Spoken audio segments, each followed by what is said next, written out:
this case. You must take the law as I give it to you. Nothing I say is meant to reflect my own opinions about the facts of the case. As jurors, you are the ones who will decide this case. Your responsibility as jurors is to decide what the facts of the case are. This is your job and no one else's. You must think about all the evidence and all the testimony and then decide what each piece of evidence means and how important you think it is. This includes how much you believe what each of the witnesses said. What you decide about any fact in this case is final. Part of your job in deciding what the facts of this case are is to decide which witnesses you believe and how important you think their testimony is. You do not have to accept or reject everything a witness says. You are free to believe all, none, or part of any person's testimony. In deciding which testimony you believe, you should rely on your own common sense and everyday experience. However, in deciding whether you believe a witness's testimony, you must set aside any bias or prejudice you have based on the witness's race, national origin or ethnicity, gender identity or sexual orientation, or religion, age, or socioeconomic status. There's no fixed set of rules for judging whether you believe a witness, but it may help you to think about these questions.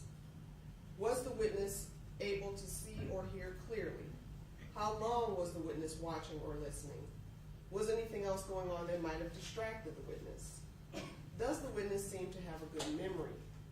How does the witness look and act while testifying? Does the witness seem to be making an honest effort to tell the truth, or does the witness seem to evade the questions or argue with the lawyers? Does the witness's age or maturity affect how you judge his or her testimony? Does the witness have any bias or prejudice or any personal interest in how this case is decided? Have there been any promises, threats, suggestions, or other influences that affect how the witness testifies? In general, does the witness have any special reason to tell the truth or any special reason to lie? All in all, how reasonable does the witness's testimony seem when you think about all the other evidence in the case? When it is time for you to decide the case, you are only allowed to consider the evidence that was admitted in the case. Evidence includes only the sworn testimony of witnesses, the exhibits admitted into evidence, and anything else I tell you to consider as evidence. The questions the lawyers ask the witnesses are not evidence. Only the answers are evidence. You should not think that something is true just because one of the lawyers asks questions that assume or suggest that it is. I may ask some of the witnesses questions myself. These questions are not meant to reflect my opinion about the evidence. If I ask questions, my only reason would be to ask about things that may not have been fully explored. You may take notes during the trial if you wish, but of course you don't have to. If you do take notes, you should be careful that it does not distract you from paying attention to all the evidence. When you go to the jury room to decide your verdict, you may use your notes to help you remember what happened in the courtroom. If you take notes, do not let anyone except the other jurors see them, and then only during deliberations. You must leave them in your seats, turned upside down during any recesses. Your notes will not be examined by anyone, and when your jury service concludes, your notes will be collected and destroyed.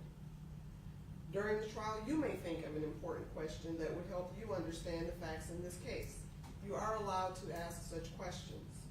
You should wait to ask questions until after a witness has finished testifying and both sides have finished their questioning. If you still have an important question after this, do not ask it yourself. Raise your hand, write the question down, and pass it to my clerk who will give it to me. Do not show your question to the other jurors. If your question is not asked, it is because I determined under the law that the question should not be asked. Do not speculate about why the question was not asked. In other words, you should draw no conclusions or inferences about the facts of the case, nor should you speculate about what the answer might have been. Also, in considering the evidence, you should not give greater weight to testimony merely because it was given an answer to questions submitted by members of the jury. On the other hand, if you cannot hear what a witness or lawyer says, please raise your hand immediately and ask to have the question or answer repeated. During the trial, the lawyers may object to certain questions or statements made by the other lawyers or witnesses. I will rule on these objections according to the law.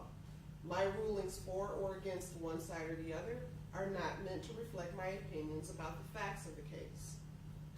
Sometimes the lawyers and I will have discussions out of your hearing. Also, while you're in the jury room, I may have to take care of other matters that have nothing to do with this case. Pay no attention to these interruptions. Furthermore, you may observe me working on other matters or doing research on my computer. Pay no attention to what I am doing. You must not discuss this case with anyone, including your family or friends. You must not even discuss it with the other jurors until the time comes for you to decide the case. When it is time for you to decide the case, I will send you to the jury room for that purpose. Then you should discuss the case among yourselves, but only in the jury room and only when all the jurors are there. You must not talk to the defendant, the lawyers, the witnesses, or anyone who may be connected to this case. This means you may not speak to these individuals even if it has nothing to do with the case. You should be very cautious about speaking to people because you may inadvertently speak to someone connected to this case. This restriction is necessary to avoid even the appearance of any improper conduct on any person's part. If anyone tries to discuss the case with you or in your presence, tell them to stop. Explain that you are a juror and you are not allowed to discuss the case. If they continue, leave. Report the incident to my clerk as soon as you return to court. When the trial is over, these restrictions no longer apply, and you may, if you wish, discuss the case with anyone. During the trial, do not read, listen to, or watch any news reports about the case. Under the law, the evidence you consider to decide the case must meet certain standards. For example, witnesses must swear to tell the truth, and the lawyers must be able to cross-examine them. Because news reports do not have to meet these standards, they could give you incorrect or misleading information that might unfairly favor one side. So to be fair to both sides, you must follow this instruction. The restrictions I'm about to describe are meant to ensure the parties get a fair trial. In our judicial system, it is crucial jurors are not influenced by anything or anyone outside the courtroom. As I said before, under the law, the evidence you consider must meet certain standards. Witnesses must swear to tell the truth, and the lawyers must be able to cross-examine them. And again, because information obtained outside the courtroom does not have these safeguards, it could give you incorrect or misleading information that might unfairly favor one side. These restrictions start now and continue until I discharge you from jury service. It is your duty as a juror to decide this case based solely on the evidence you see and hear in this courtroom. You must not consider information that comes from anywhere else. This means that until you deliver your verdict, you must not read, watch, listen to, or receive any information, including opinions or commentary about the case, whether in newspapers, on television, the radio, the internet, or on social media platforms. You also must not research any aspect of the case during the trial. This means research using a cell phone, computer, or other electronic device to search the internet, as well as research with traditional sources like dictionaries, reference manuals, newspapers, or magazines. You must not investigate the case on your own or conduct any experiments concerning the case, including investigation or experiments using the internet, computers, cell phones, or other electronic devices. You must not visit the scene of any event at issue in this trial. If it is necessary for you to view or visit the scene, court staff will take you there as a group under court supervision. You must not consider as evidence any personal knowledge you have of the scene. You must not share any information about the case by any means, including cell phones or social media. This means even if you're not discussing the case with someone else, you may not post any information about the case on social media websites or in any other manner. If you discover that a juror has violated my instructions, report it to my clerk. You can see that we have chosen a jury of 14. After you have heard all of the evidence and my final instructions, we will draw lots to decide which two of you will be dismissed to form a jury of 12. Possible penalties should not influence your decision. If you find the defendant guilty, it is the duty of the judge to fix the penalty within the limits provided by law. I may give you more instructions during the trial, and after all of the evidence has been presented, you will hear the lawyer's closing arguments.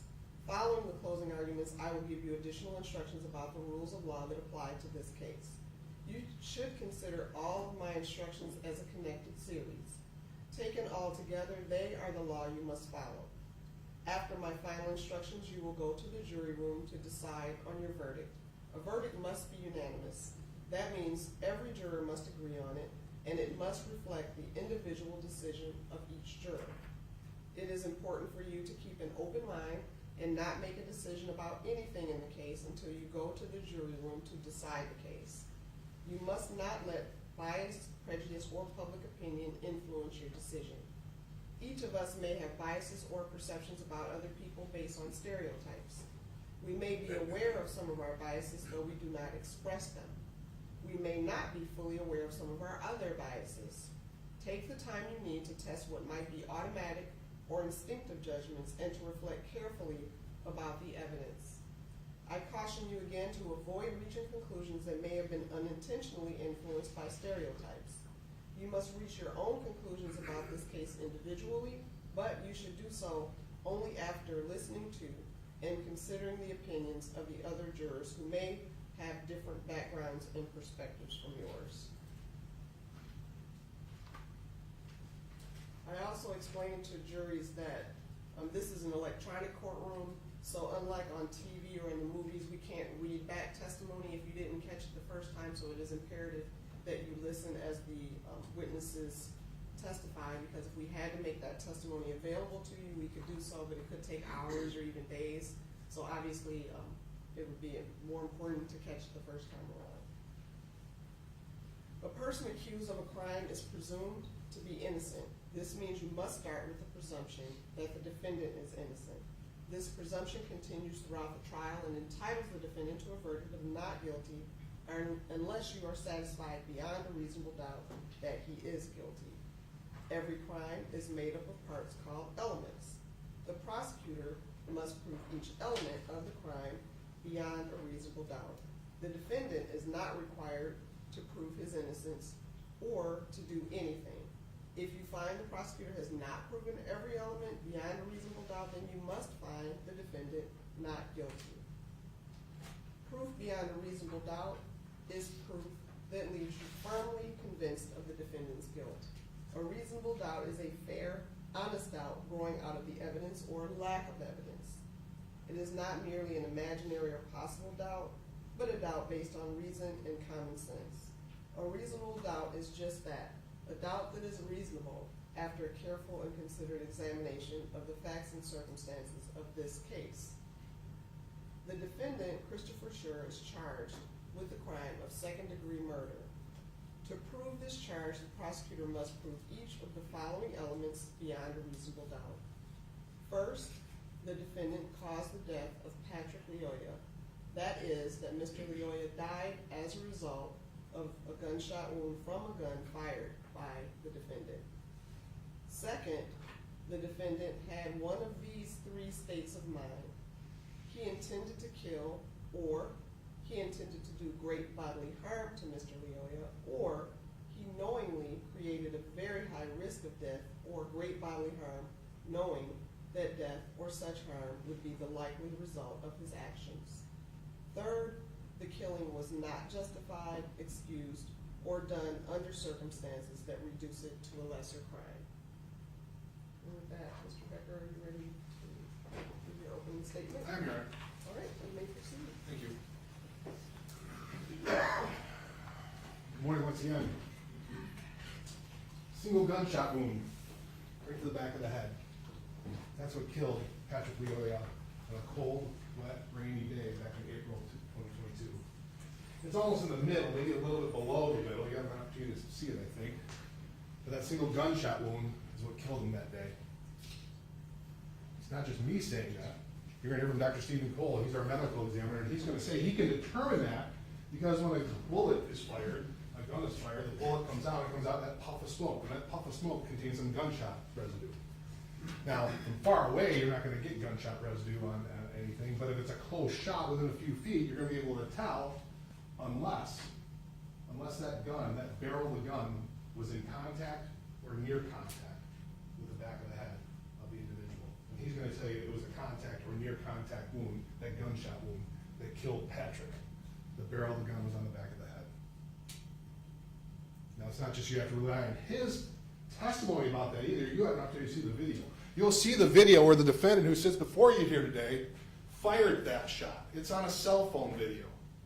So to some extent, your job is somewhat easy because you're gonna have more video and access to different videos than just about any jury that's ever been around. You'll have a cell phone video. You'll have a body camera video. You'll have an in-car video. You'll have a security camera video from across the street. You'll see different versions of the video in terms of freeze framing videos. You'll have an opportunity to see everything and break this down video by video. One of the troopers, Zach Batchelor, he synchronized these videos. So you have all the videos together when you go to deliberate this case. You have to watch this over and over again, probably more than you wish to. But it's an important piece of evidence. But that's not the only evidence because, as I said, there's evidence that comes from the stand as well. And we'll call witnesses. And it starts out fairly simple because we're going to start on David Bakuru. He was a friend of Patrick's. He was, Patrick spent the night at his apartment before he left that morning and died. Dave's going to tell you he was hanging out with Patrick. Patrick and him have gone back. They're both African immigrants. They have been together for a few years. They know each other. He spent the night. Ame Tushimi is the other person that was at the apartment. I think him and David were actually roommates at the time. And Ame is the one who actually took the cell phone video that morning. David says, yes, they hung out, they're drinking, having a good time, nothing special, just kind of hanging out like guys do. And so that morning, he had to wake Patrick up. Patrick had told him the night before he slept on the couch, hey, wake me up, I gotta leave before 8 o'clock, I got something to do. Now there's another individual, Amark, David doesn't remember him, Ame does, kind of says, yeah, we had to take him to his house or had to take him to work, but just before 8 o'clock, he was gonna say, yeah, we woke him up, Patrick's gotta leave, he left with Ame, they get in Patrick's car and take off. Now, May's going to tell you, yeah, there was this guy, Mark, we dropped him off at his house, and then we went to see Patrick's own place. Patrick had his own apartment, so they went to Patrick's apartment to kind of check it out. He had just got it, he was kind of excited about it. So they looked at Patrick's apartment, and then they proceeded to leave again, and were driving around. They're going to hear they stopped at like a Walgreens and got some beer. They got some beer, and then they got back in the car and were driving around. Now, from May's perspective, he's the passenger. Patrick's driving his car, sitting in the passenger seat. He's all of a sudden notices there's noises. There's noises going on in the car. The car is making a noise. This isn't like this is an old Nissan Altima or something like that. It's not a great car. So there's noises, and Patrick comments like, "What's going on?" There's noises, and Patrick pulls over to the side of the road. He gets out. Now May's kind of at this point in time, not really paying a whole lot of attention. He's on his phone. But you're going to find out at that point in time, the defendant, as a Grand Rapids police officer, had pulled him over. Was in the process of pulling him over. Now, from a lot of what you're going to get now is coming from the actual body cam, that's on the officer. Okay? They've got it's on, I think it's on his chest, essentially. It's activated when the overhead lights go on. So at the time Patrick's pulling over, the officers turn on his lights, and Patrick gets out of the car. And you're going to see this interaction between the officer and Patrick at that point in time. Patrick's like, what did I do? And the officer says, get back in the car. The defendant says, get back in the car. What did I do? Now you're going to notice at that point in time that Patrick's first language is Swahili. And there's a definite accent. So the defendant, do you speak English? Patrick says, yes. But the plate doesn't match the car. And that's true. You're going to see evidence that the plate belonged to a Ford Fiesta. This was a Nissan Altima, so the plate did not match the car. Do you have your driver's license? Need your driver's license? Yes, I have one. Patrick opens the door, looks in, and Ame's in there, and Ame doesn't remember a whole lot, but they look, apparently maybe tries to open the glove compartment box. You can kind of see that from the video. Opens the glove compartment box and looks in there, but there's no driver's license. So Patrick shuts the door. Now they're standing in the road. It's a residential area, and Patrick starts to just simply walk away. The defendant grabs him and says, nope, you're under arrest, and Patrick breaks free. Kind of does a spin move and then runs around the back of the car. You'll see this on the video, on the body cam video and runs around the car. He's wearing flip-flops and his pants are falling down. It's kind of raining, and he runs. He gets all the way to the driveway that the car was parked, maybe 5 yards, 10 yards at most away. It's like a 6-second chase. The defendant tackles him from behind, takes him down, and then there's a struggle. There's a wrestling match going on at that point in time. The defendant's telling him, stop resisting, stop resisting. Patrick is then trying to get out. Now you're going to hear from Wayne Butler. Wayne Butler is the homeowner where the driveway where this initial tackle takes place. This is a residential area. He's going to say it's kind of unusual for a car to get pulled over in a residential area. It's surrounded by Kalamazoo and some busier streets. And he's kind of, that's kind of weird to see a car getting pulled over there. So he actually goes out. You'll actually see him on the cell phone video now, because at this point in time, Ame realizes what's going on, and he gets out of the car and starts videotaping on a cell phone. So now you have a combination of someone's going on a body cam, you get some from the in-car video, you also have the body cam. But you have Wayne's testimony, and he's probably the one that sees it the most in terms of going for the whole thing.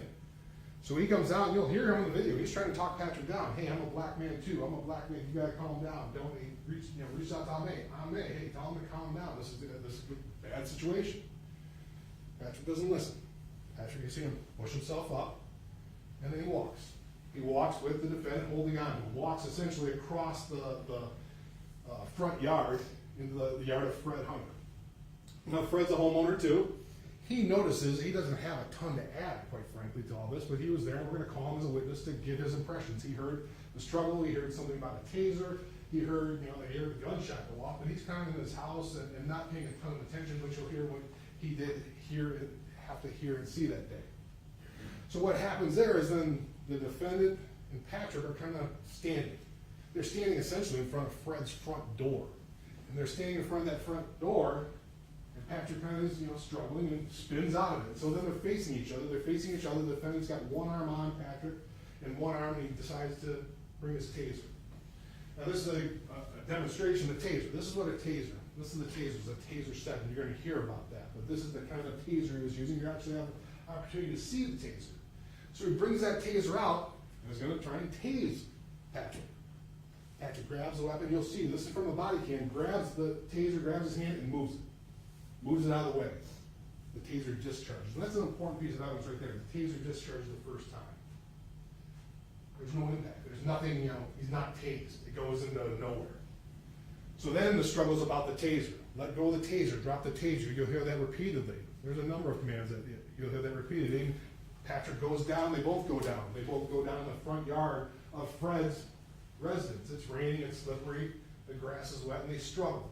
Now May's watching this, and you'll hear from May. He's probably intoxicated. He's kind of mumbling things. He's not really comprehending what's going on, but he's watching. He's holding the cell phone, and it kind of dips up and down. But you'll watch what happens then. They're struggling, you drop the taser. The defendant ends up on Patrick's back. Patrick once again tries to lift up. He starts to lift up and lifts the defendant off, and the feet's off the ground, but the defendant's able to regain control, get back down, and kind of shoves him down, but then he transitions to his firearm. Puts the gun to the back of his head, and shoots him. Patrick collapses almost instantly. He's lying there on the ground. So a lot of what you're going to hear about is regarding this taser. This taser, it looks like it, but it's not a gun. It is not a gun. It's a less lethal weapon. I think in the Grand Rapids the policies and procedures, it's something that's called an electronic control device. That's how it's defined. It's put up there with a device how you control people. The pepper spray, batons. It's not a gun. Even in the taser training manual, it says it's an option that doesn't replace lethal force. So you're going to hear from Brian Childs. Brian Childs is from Axon. Axon is a company that makes the taser.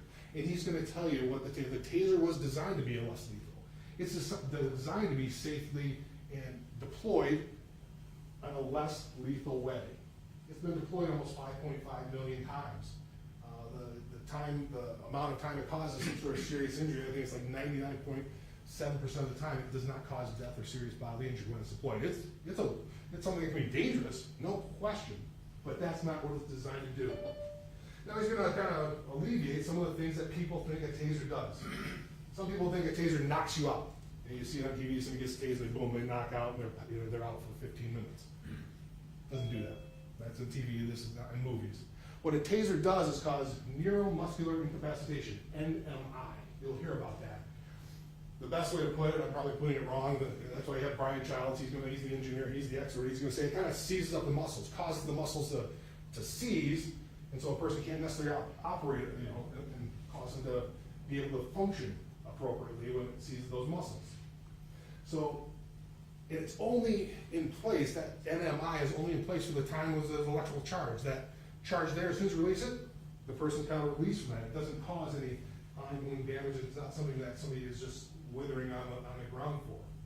You're going to see from this taser, they compare it to, what the taser company compares it to is, after you're being tased, it's like strenuous exercise.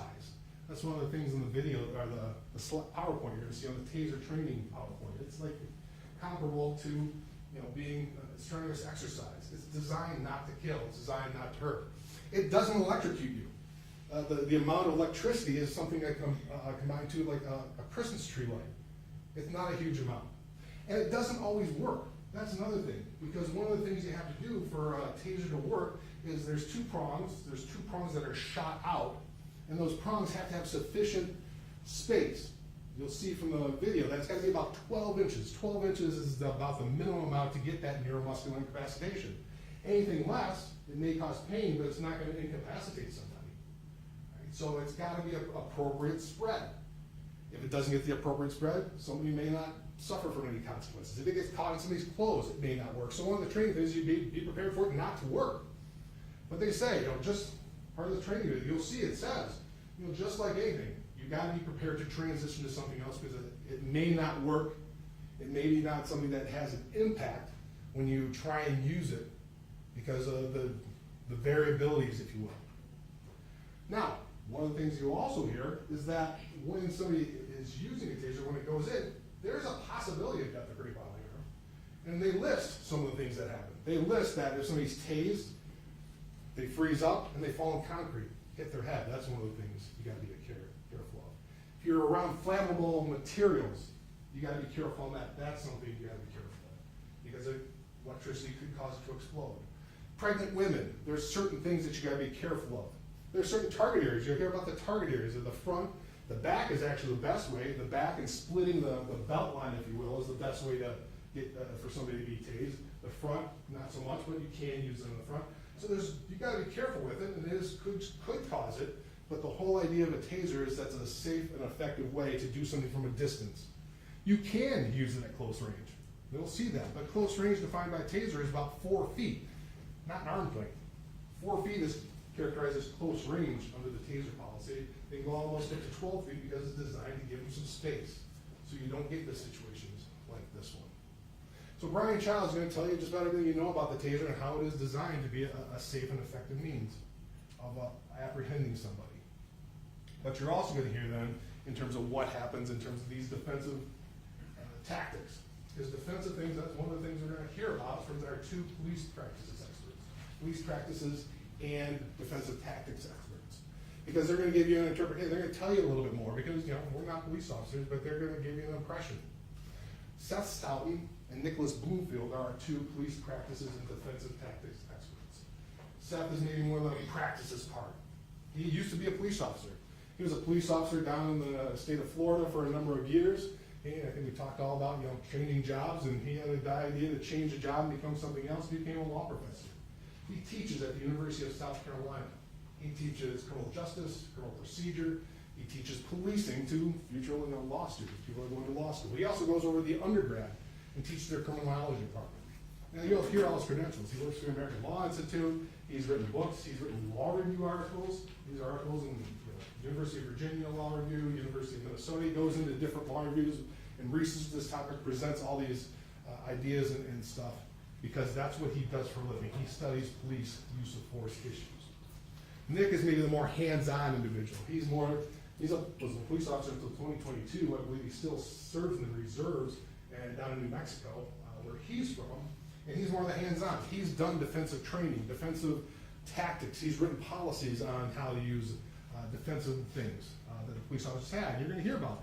There's different things. A gun is a defensive weapon, a taser, a pepper spray, a baton, all these things that police officers have and use, as well as training on pressure point tactics, hand tactics, stuff like that. It's the hands-on. He has done trainings for this in the state of New Mexico. He's reviewed over 200 different use of force incidents in that state and with his department and other things. That's what he does, the hands-on stuff. So one of the things, kind of summarizing, and it's going to be long. They're going to provide quite a bit of testimony. What they're going to talk about is when they look. How does a police officer? How should a police officer look at a use of force? And they break it down. Does the individual, the person who the force was used against by the police officer, does the individual pose an imminent threat to the police officer? Imminent threat, immediate threat. Is there some sort of imminent threat that that person poses to the police officer? And that's how you determine that. Well, they gotta look at three things: intent, ability, and opportunity. Those are the three things. Does that person have the intent to do something? Does they have the ability to do something? Do they have an opportunity to do something to the police officer that would mandate some sort of use of force? What it boils down to is when you look at this case, I think you're gonna look at this case and that Patrick had an intent to get away. There's an intent to get away, but that's not the intent to do great death or great bodily harm, which would allow the use of deadly force. He had an intent to get away. One of the other things is that he didn't have the ability, because you hear about when you watch the videos, the taser was deployed twice. You have the initial deployment, you hear it fire when Patrick grabbed it and moved away. When it was deployed a second time, when the two of them are on the ground, you're gonna hear and see the video that they're on the ground, they're struggling, and then the guy goes, let go of the tape, and there's a pop. Let go of the tape, and he moves away. So the taser was deployed a second time. Brian Childs will tell you that. He says this taser was deployed on 2 separate occasions. So the prongs that caused the neuromuscular incapacitation were gone. They couldn't be fired again. You can't necessarily reload them because there's wires. You can't just put those back in. So the ability to cause NMI was gone at that point in time. Now the one thing that was left is there is something that's called a drive stun. A drive stun where you take essentially the end of it and you drive it in, make contact. The drive stun does not cause NMI. The drive stun is a pain compliance device and it causes pain, but the drive stun itself does not cause any sort of great bodily harm. It may cause some injuries where the prongs hit or something like that, but it doesn't cause any sort of great bodily harm by the drive stun. And Brian will tell you that. So when you're looking at that, when there are 2 experts say it, well, the ability of Patrick to do anything was not there because he couldn't shoot the taser had been shot, the drive stun doesn't cause, so there was no intent, there was no ability to cause any sort of harm to the officer. But they also take a look at the officer. The officer's perspective, you kind of take a look at the officer, is a reasonable officer, is a reasonably intelligent officer, and that who's prudent in same or similar circumstances. Would that officer anticipate needing to use force, the force against the person? And you look at all the facts and circumstances, because that's what you gotta do. Reasonableness and all the facts and circumstances presented to the officer at the time.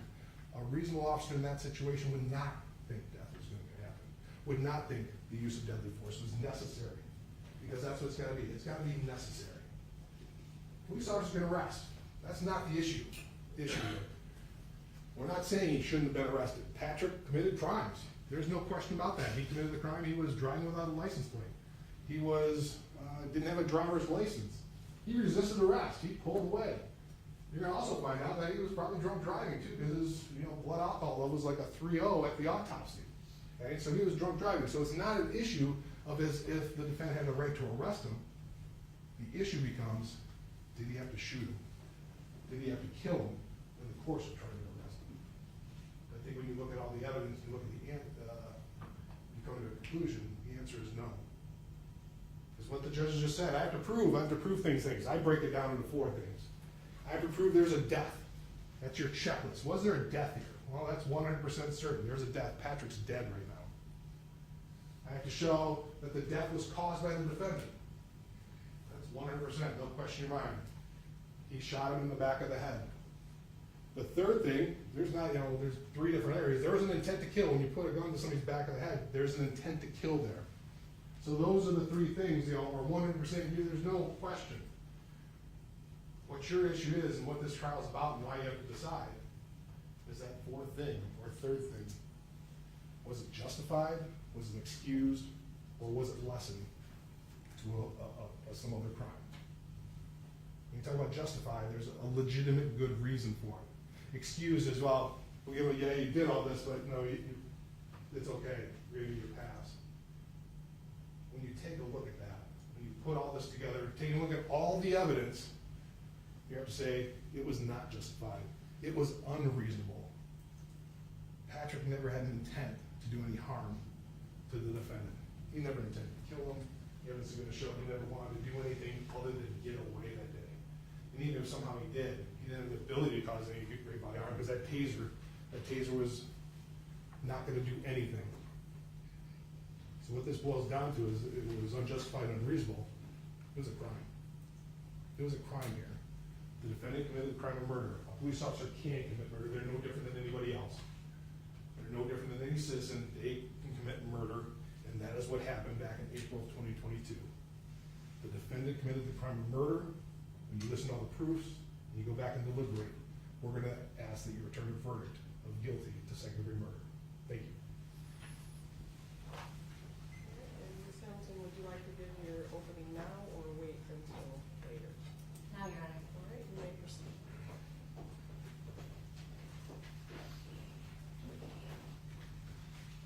Good morning. I'm Michaela Hamilton, and it's my privilege to represent Christopher Schurr.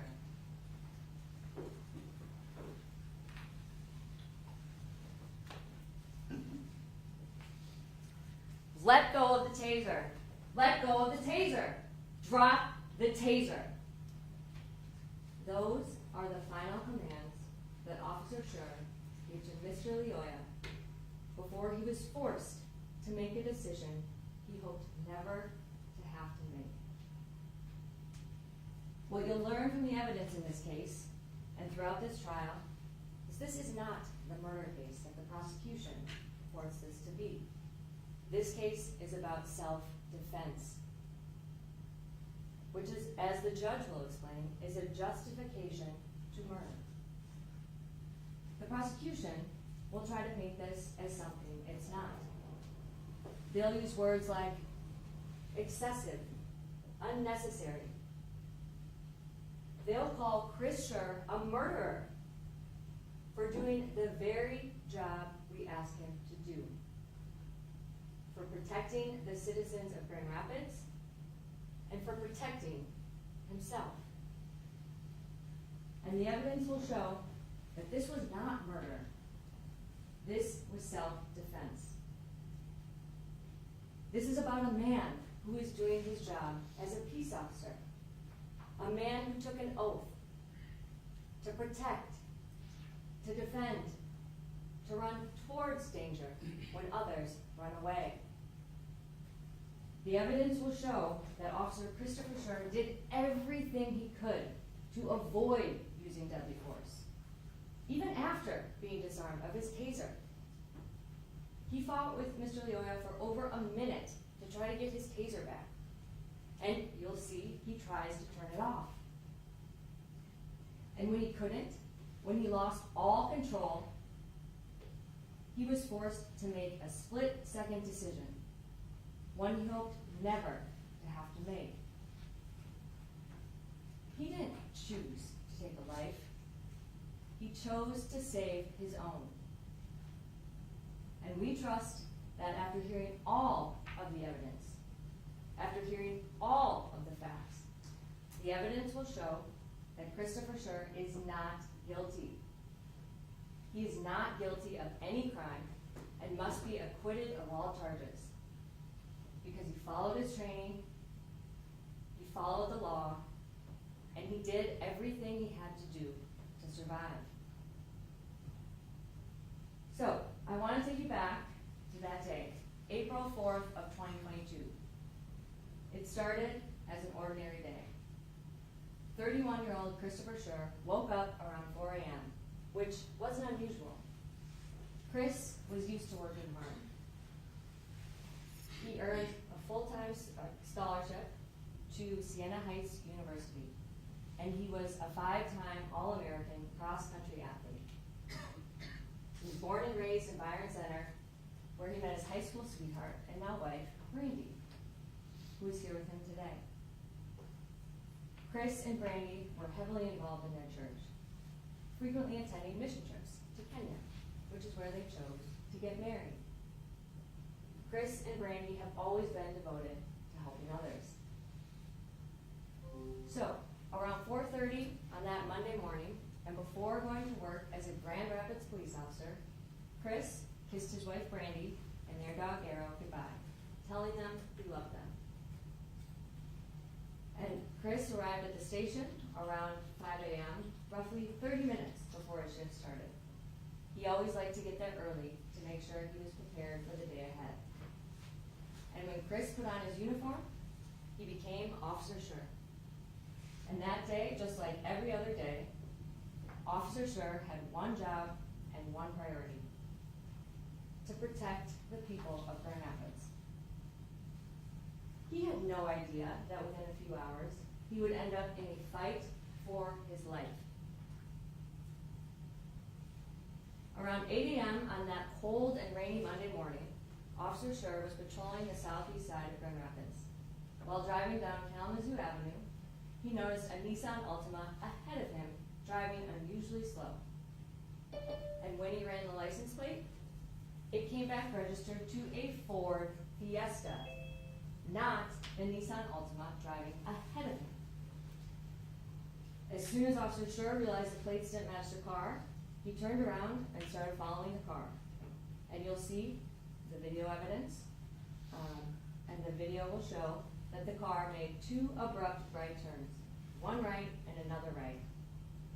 And you'll hear that that is a common sign to police officers that that person is potentially trying to evade arrest. And as soon as the car stops, before Officer Schurr is able to get out of the car, you'll see that Mr. Lyoya jumps out of the car immediately, instead of staying inside like everyone else does when they're pulled over. And because of that, Officer Schurr jumped out of his car and immediately commanded him to get back in the car, just like he's trained to do. But the driver failed to comply. And this is a common theme throughout this case.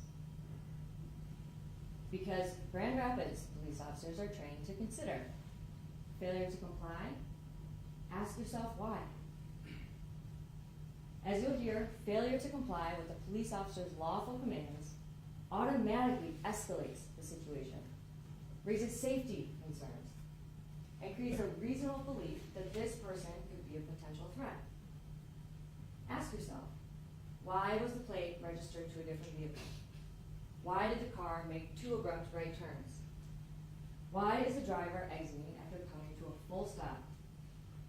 When Mr. Lyoya jumped out of the car, it signaled to Officer Schurr that this could become dangerous very quickly. But despite this, you'll see that Officer Schurr stays calm.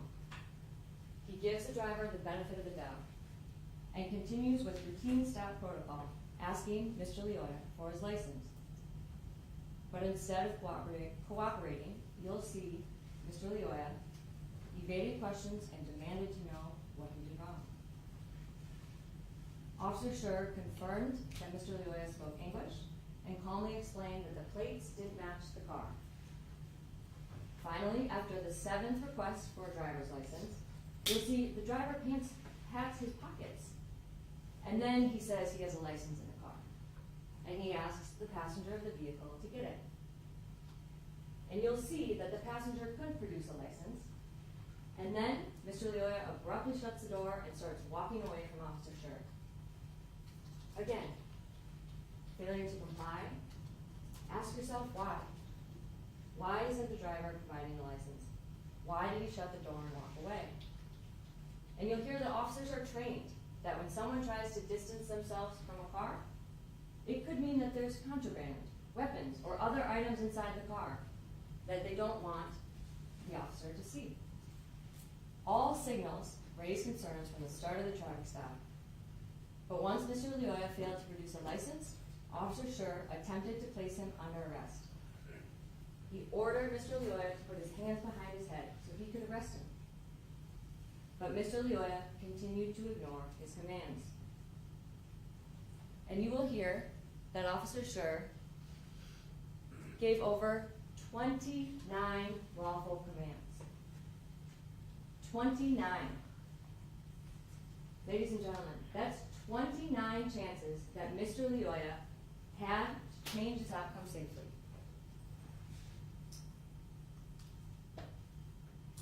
Sorry, get this here. And you'll see that Mr. Lyoya doesn't just ignore Officer Schurr's commands. He resists, he pushes, he shoves, he broke free, and he runs. And then you'll see that he fought and fought and fought.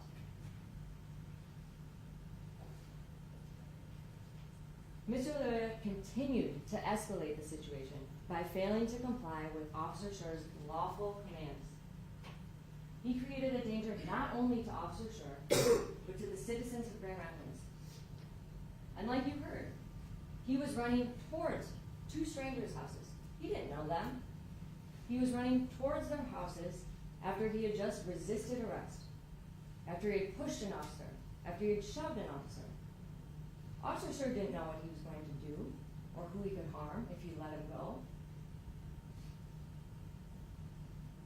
As Mr. Lyoya called for backup, as Mr. Lyoya ran away, Officer Schurr called for backup. And a short chase ensued, and Officer Schurr tackled him to the ground at a stranger's home, who you'll learn was Wayne Butler and Fred Hunter. Meanwhile, you see the passenger exit the car and start recording on his cell phone. And ladies and gentlemen, ask yourself what Officer Schurr knew about the passenger at this time. You'll see there's no interaction between them. He didn't know who the passenger was or why he was getting out of the car. He didn't know if he was armed. He didn't know if he would join the fight. Officer Schurr wrestled with Mr. Lyoya in the wet and slippery grass. And the struggle with Mr. Lyoya escalated quickly. Officer Schurr tried multiple physical maneuvers as he was trained, but nothing worked. Mr. Lyoya was overpowering, and he couldn't get him down. You'll see Mr. Lyoya was bigger than Officer Schurr. He was stronger than Officer Schurr, and he kept resisting. And you'll see Mr. Lyoya get up off the ground 3 times with Officer Schurr on his back. One of them, from a complete prone position on the ground, he does a push-up like it's nothing with Officer Schurr on his back. And you're going to hear that Mr. Lyoya had a blood alcohol content of 0.29, 4 times the legal limit, which would help explain why it was so hard to get him to stop resisting. You'll hear Mr. Lyoya yell to the passenger 3 times to get the keys. Officer Schurr called for backup again, expecting an emergency response. But no help came. He was left exhausted and alone. You'll hear him on the video, panting and wheezing for air. Throughout this entire encounter, Officer Schurr was following his training. He was following his training, he was following his policy. And after trying to get control of Mr. Lyoya to no avail, Officer Schurr had to move up to a higher level of force, since nothing else had worked. So he reached for another tool on his belt, the taser. A less lethal, not non-lethal, when in the hands of a trained police officer. A less lethal weapon. And you'll hear the taser can be converted to a deadly weapon, especially when used by an untrained person. And you'll hear all of the warnings that police officers are given. And you heard the prosecution talk about some of those warnings, some of those critical areas to avoid. Police officers are trained on how to use the taser to avoid causing serious bodily injury or death to people. But you will hear it is dangerous, it can cause serious bodily harm, and even death. When Officer Schurr drew the taser across his body, he aimed for Mr. Lyoya's back, exactly as he was trained. When suddenly Mr. Lyoya spun around and squared up to him, and in an instant, Officer Schurr was faced with the worst case scenario. Mr. Lyoya grabbed the taser, and once he grabbed it, you'll see he never let it go. And this is the moment that changed everything. Desperate and alone, still with no signs of backup, you'll hear that as soon as Mr. Lyoya grabbed the taser, Officer Schurr was flooded with fear because he knew what it felt like. It causes excruciating pain, incapacitation. It can drop an officer to the ground in seconds. But this fear wasn't just about the pain. This fear was about what could happen next. If Mr. Lyoya tased him, he could take his firearm and shoot him with his own weapon, which is something officers are trained to consider. If he went down, he would be defenseless, and his gun would be right there for the taking. And his training was clear. If someone takes your weapon, they'll use it against you. And despite what the prosecution tries to say, the taser, this is not a toy. You will hear it provides and delivers thousands of volts of electricity, causing your muscles to lock up, causing you to be incapacitated. You'll hear the taser can injure you in 3 different ways. As the prosecutor mentioned, neuromuscular incapacitation in probe mode. The drive stun causes extreme pain. And once the taser probes have been discharged, you'll hear that the taser wires can shock you. So not only is this weapon something that causes serious bodily injury, it can lead to potential death when used improperly. And the biggest risk to police officers is that once someone has your taser, if they use it against you, you will be left defenseless. And Mr. Lyoya had yet to comply with any of Officer Schurr's commands. And you'll hear that Mr. Lyoya never complied with one. And the evidence will show that Officer Schurr was unaware that the second cartridge had even been discharged. He didn't know it could only be used in drive stun mode. And frankly, it doesn't matter, because even in drive stun mode, the taser can cause serious bodily injury.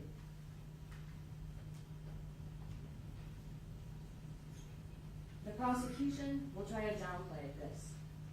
They'll try to say it's not that harmful. I It's have to not that object harmful. that she's arguing now, Your Honor. This is not for to argue against my case, it's to present her case.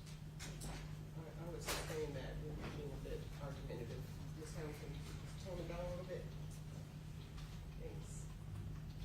Throughout this trial, the evidence will show that the taser is a dangerous weapon that can cause serious bodily injury or death, period. The law doesn't ask an officer to wait until they're injured, incapacitated, or shot to act. And you'll hear from our experts and other police officers that officers are trained that action beats reaction. You will hear how quickly officers are trained, someone can turn on them and injure them with a weapon. It's faster than they can respond. And throughout this trial, the only question for you to answer is whether or not Officer Schurr's fear was reasonable.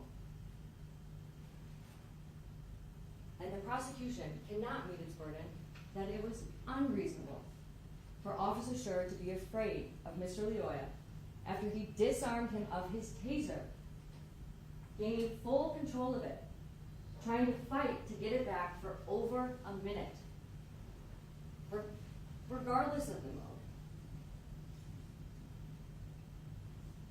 The moment that Mr. Lyoya grabbed the taser changed everything.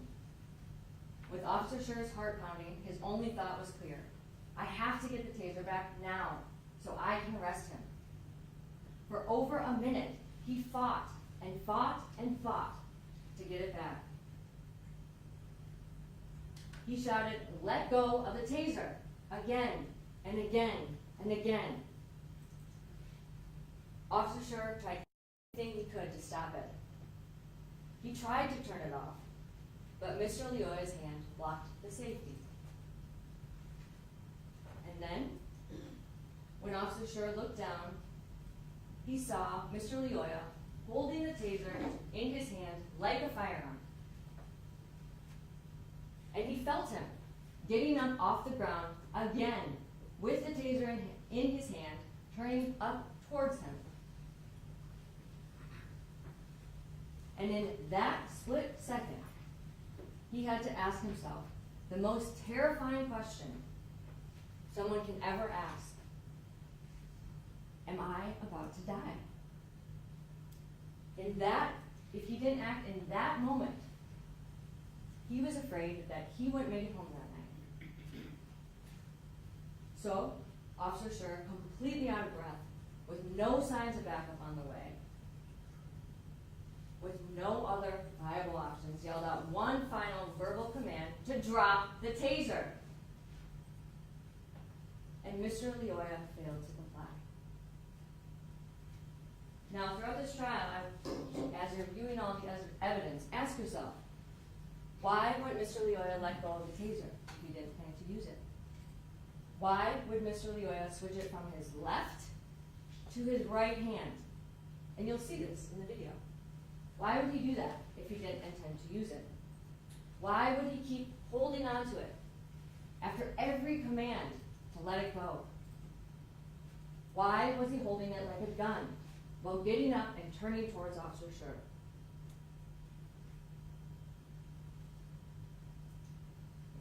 The only question for you to decide is whether Officer Schurr's belief of danger in that moment was reasonable. And you'll hear from our experts, absolutely. It was reasonable. Throughout this trial, you'll hear from several experts. You'll hear about Officer Schurr's training as a Grand Rapids police officer. You'll hear how an exhausted officer would be after fighting for over 2.5 minutes. You'll hear why it would be reasonable for Officer Schurr not to hear the second cartridge go off when you're in the middle of a hand-to-hand fight with someone for over 2.5 minutes. What you hear is an eternity when you are fighting for your life. And you'll hear from several of our experts why Officer Schurr was justified in using deadly force. And you'll also hear from the people's experts, including from the taser manufacturer itself. And they'll attest that the taser can cause serious bodily injury or death when used improperly, especially by an untrained and unlicensed person. You'll also hear from the People's Police Practices experts, a law professor from South Carolina, who was a police officer 20 years ago. You'll also hear from their expert from New Mexico, a police officer from New Mexico. So when you hear from these experts, ask yourself, what are they? Check, Your Honor, she's arguing again in terms of commenting on our experts. That's not what she's proving, is what. So I'll sustain that as well. When you hear from all of the experts, consider what they're relying on. And at the end of the trial, the judge will instruct you on what the law is and what you must consider based on what Officer Schurr knew and how Officer Schurr was trained. And the law says that a police officer is allowed to use deadly force if he honestly and reasonably believes that he is in danger of serious bodily injury or death. And when you're answering that question, you must consider this from the perspective of an ordinary and prudent person with the knowledge and in the situation of the arresting officer. So when you're considering all of the evidence, when you're hearing from all of the experts about police practices and the use of force, remember this. This is what you'll have to consider. What Officer Schurr knew, what he was trained.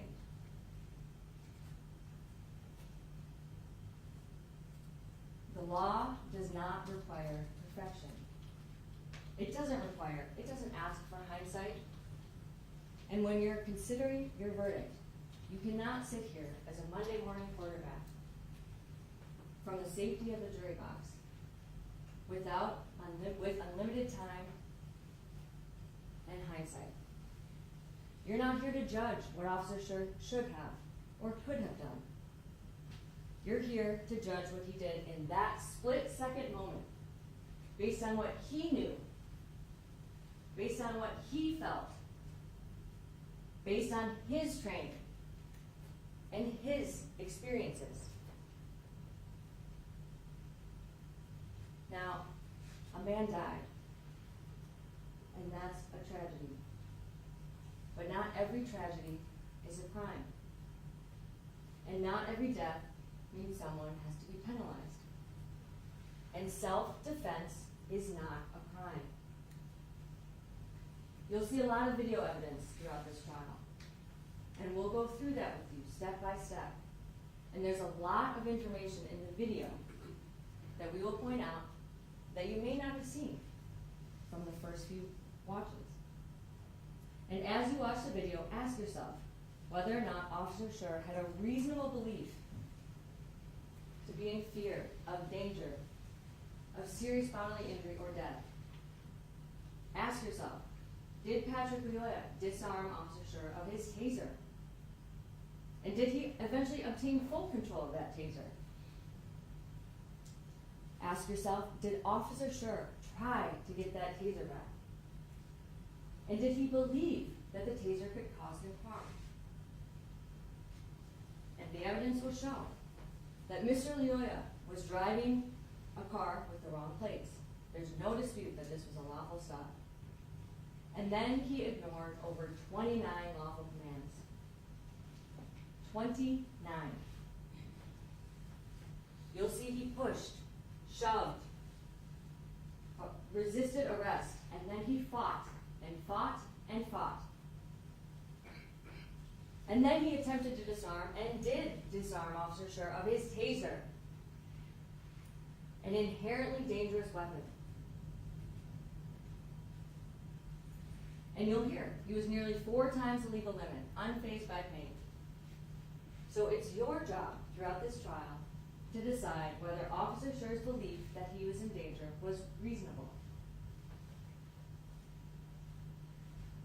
And the prosecution, in this case, has the sole burden.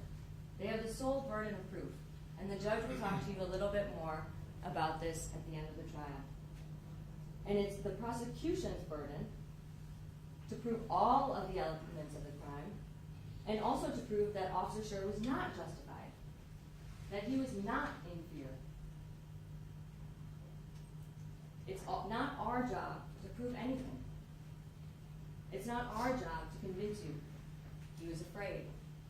It's the prosecution's job to convince you that he was not afraid, that his belief was not reasonable, that it wasn't reasonable for him to be in fear after he was disarmed of his taser, after fighting for over 2.5 minutes. And after you see what Officer Schurr went through, after you hear from our experts, ask yourself, has the prosecution proven beyond one single reasonable doubt that this wasn't self-defense? Because if there's any doubt, the law is clear. In a criminal case where one's liberty is at stake, the Constitution demands something far more: proof beyond a reasonable doubt. So if there's even one doubt in your mind, you must find Officer Schurr not guilty. Not guilty of all charges. And at the end of this trial, we trust that after hearing all of the evidence, you'll understand that this was not murder. This was survival. This was self-defense. And we will trust that you will return the only verdict that reflects the truth. That Officer Schurr is not guilty of any crime and must be acquitted of all charges. Thank you. Mr. Becker, you may call your first David witness. Cooper?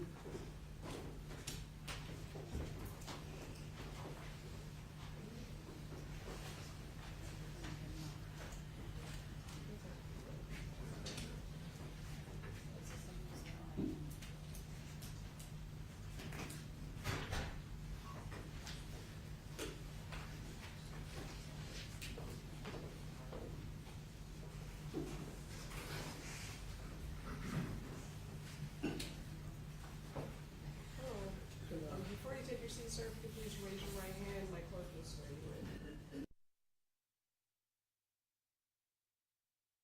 Truth and nothing but the truth, so help you God. Yes, sir. Thank you. You may be seated. And before you start, in a few moments, you can sit down and say thank you. In a few moments, my clerk is going to hand you a list of the witnesses that the people have on their witness list. He may not call the witnesses in that order, and he may not call all of the witnesses. It's simply there for you to take notes if you wish to. If you don't want to use it, you don't have to. But she'll hand that out momentarily. Go ahead, Mr. Becker. David, I can barely hear you, so you can speak up a little loud so we can all hear you, so you can hear all the way back here, okay? Could you state your name, David Bukuru, and could you spell it, please? David Bukuru. David, did you know Patrick Lyoya? Yes. Could you tell the jury how you knew him? Well, I knew Patrick,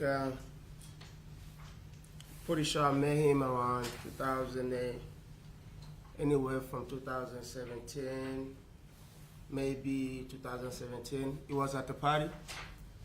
Sorry, he was at what? He was at the party when I first met him. Okay, what party is that? I think it was just a community get-together party, and then that's when I met him. And then after that, we went to a friend of one of friend of ours, and then he was a really good kid. And then we started to communicate. We changed number, and then time to time he would come to my house. I would go to his house. We were pretty good friends.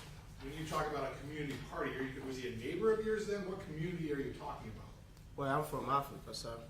So time to time we have like events, so we'll meet and then have a good time. All right, so you're talking about community. Was the African community have events, and you met him at one of those African community events, not in a neighborhood? No, it was an African event. So I'd like to take you back to the last time you saw him. When was the last time you saw him? Do you recall that day? The last time I saw him was when he got shot. I mean, when about 30 to 45 minutes before he got shot. Okay. How did you see him 30, 40 to 45 minutes before he got shot? What was going on? Well, he was in my house. He slept over at my house. Slept over my house that day. So on that Saturday, we had a party. There was I usually host a party. A friend of mine, he do host a party on Saturdays, and then he was at the party. He came after the party. He came to my house, so he was. On that Sunday, we were just home, listening to music, and then in the morning of that Monday, he had told me that he had to do something early in the morning. So,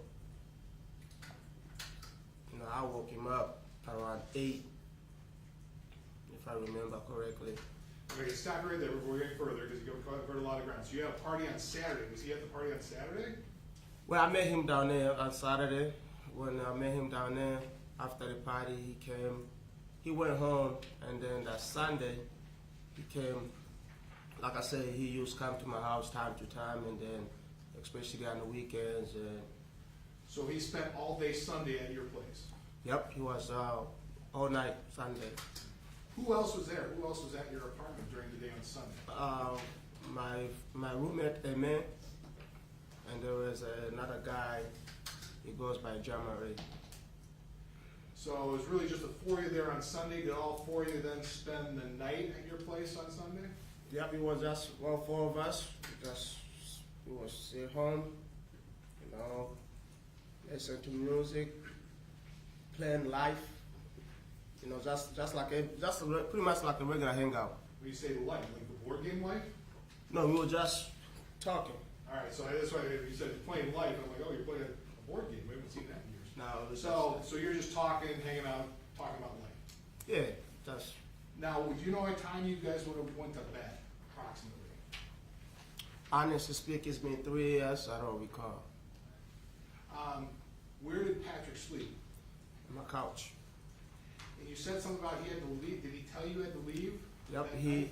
he told me that he have to do something in the morning. So he actually asked me to wake him up early that morning. So that's what I did. I woke him up. I did not know that he was going to get shot. That was the last time. So when you woke him up, he was on your couch. You didn't know exactly where he had to go, but you woke him up and he left. He left right after that? So I wake him up. He wanted me to go with him. I told one of my roommates to go with him. Because actually the plan was, I was supposed to, like I said, it was 4 of us in the house. So I woke him up. There was another friend of mine, if I remember correctly, there was a friend of mine that had to go watch his kid. So he dropped him off and then go to take care of his business and then bring back my roommate in the house. Because he was with my roommate. He went with my roommate. So Patrick was supposed to come back to your house then? Yeah, because he went with my roommate. All right. So he left, and so how many people left your house? So basically it was all 3 hours stay home. But that morning, Monday morning when they left, you didn't go. No, I did not go. I just woke him up. But like I said, he wanted me to wake him up because he had something to do early that morning, which is he never told me what it was. And then Ame went with him, Emmett went with him. and then this other individual. So this other individual, the other individual got dropped off because he had to stay with his daughter, I believe. And that was the last time you saw him. You didn't know what happened after that. And the next thing I know, I see my roommate come in the house crying, shaking, and I'm like, what's going on? How long after that was that later on in the day? I don't really remember. I think it was maybe around 10. I don't know. I really don't remember. 10 o'clock in the morning or 10 o'clock at night? Like only like in the afternoon. I really don't remember what time it was, but it was somewhere in there. Either 10 a.m. or somewhere in the afternoon. I don't really remember what time. And then I'm like, what's going on? That was Ame coming home now? And then come home and he's crying and everything. I'm like, what's going on? All right, we gotta stop you right there. All right. I have nothing further, Your Honor. Thank you, Your Honor.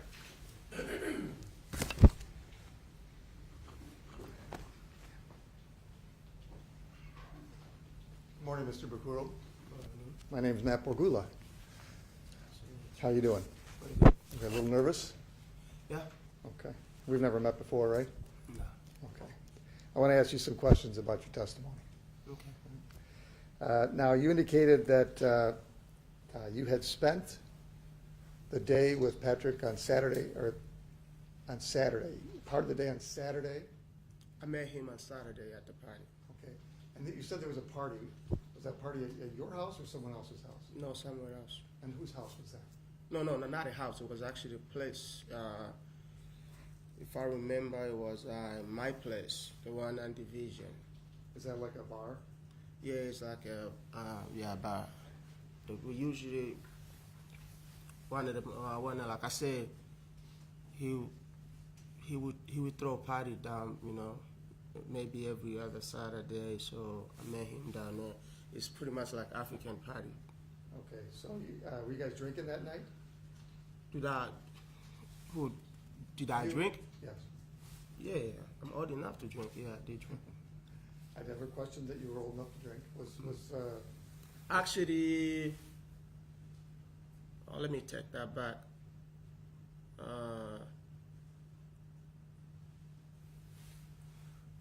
Yeah, I think, like I said, I don't remember. It's been 3 years.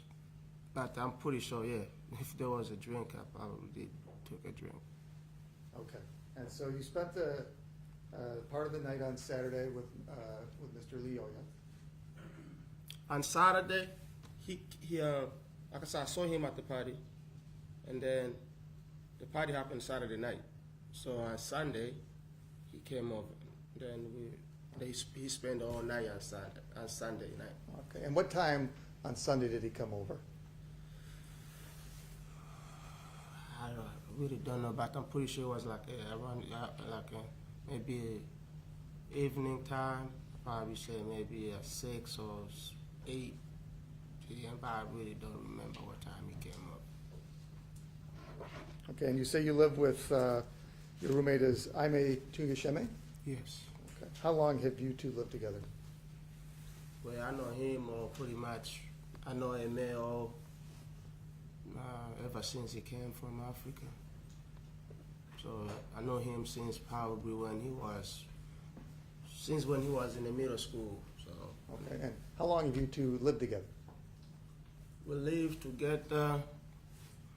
Well, I lived with Emmett twice. Once in Wingate and then on Woodfield.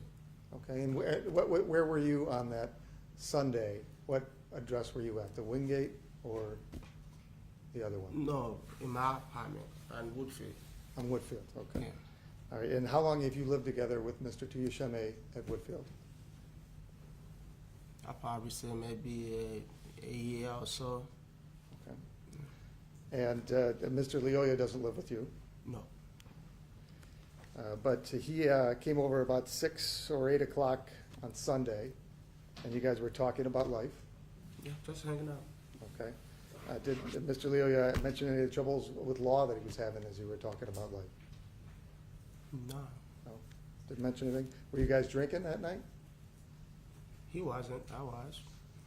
Mr. Lyoya wasn't drinking? He, like I said, he told me that he had to do something early in the morning. I didn't see him drinking. Okay. Do you know what Mr. Lyoya's favorite drink is? Budweiser. Okay, he likes Budweiser, okay. All right. So, now on Monday morning, so you said that you woke Mr. Lyoya up around 8 a.m., is that, am I getting that right? Yeah, about that time. Okay. He got there around 6 or 8 on Sunday, PM, yep. so he was at your place for about 12 hours? He was, like I said, we were just home. Yep. I don't remember him go anywhere. He probably maybe step somewhere and come back, but I don't really remember him go anywhere. Yeah, we were just home. You might have stepped out for a little bit, but you don't I don't remember? know. I don't remember, but I'm pretty sure he was home all night. And you don't remember him drinking? I don't remember him drinking. Okay. Were you guys drinking, the other people that were there? I was. I was going through a lot about that time, so yeah, I was. Okay. And was Mr. Tuyasheme drinking? I think he was, yeah. And you mentioned there was a third person there, and I didn't catch the name. Could you repeat that? His name is John Marie. I think John Marie came later, though. John Marie came later, but he doesn't live there too. Okay. Did John Murray, did he spend the night? John Marie, he was there with us, and then when I woke up, Mr. Patrick, he took him. The plan was basically to take him home, and then to go to his mission, and then come back. Okay, so Mr. Lyoya was going to take Jean-Marie somewhere the next day? Monday, Monday. Okay. he had his own plan that he had to do in the morning, which is he asked me to wake him up. Okay, and you said he slept on the couch, Sleep in my couch. and he had all his clothes on? Yep, all his Okay, clothes so he on. didn't change clothes and get into a bed? No, He he just- like I said, he don't live there, so he slept on the couch. Okay. Is there a reason he slept on the couch instead of going home? Like I said, he's a friend of mine, so any friend of mine is welcome to stay in my house if they want to. Of course, and I'm sure everybody's had people stay over. But I want to ask you, did you have a plan that he was going to spend the night? Did I have a plan? Yeah. No. I didn't know he was going to spend the night. But you said Mr. Lyoya had a plan that he was going to get up at 8 and he had some business to take care of. Yep, he told me to wake him up, and then that's my biggest regrets, waking him up. Okay, and did you know whether or not Mr. Lyoya had a car? Yeah, he came with a car. Yeah, Okay, did you know whether or not Mr. Lyoya had a driver's license? that's personal information. I did not know any of that. Never discussed that with Mr. Lyoya? No, we don't never talk about any personal issue. I never discuss if he have a license or if he's the question you asked me before, if he ever got in trouble with the law. No. So when you're saying you're talking about life, you're talking about everything but personal information. Well, when I say life, basically, we talk about, hey, you know, like a job, what your plans, because I know he, you know, I know he got kids, I got kids, so we just talk about, you know, life in general. Okay, and you don't remember whether or not he drank out at all that night? That night, I don't remember.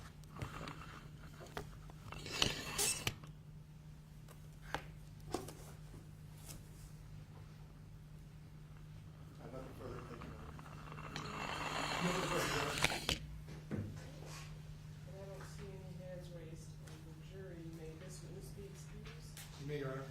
Instruction. All right, thank you very much, sir. You're excused. Enjoy the rest of your day. I think it. Call May Tushimi.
And sir, before you take your seat, if you could please raise your right hand, my clerk will swear you in.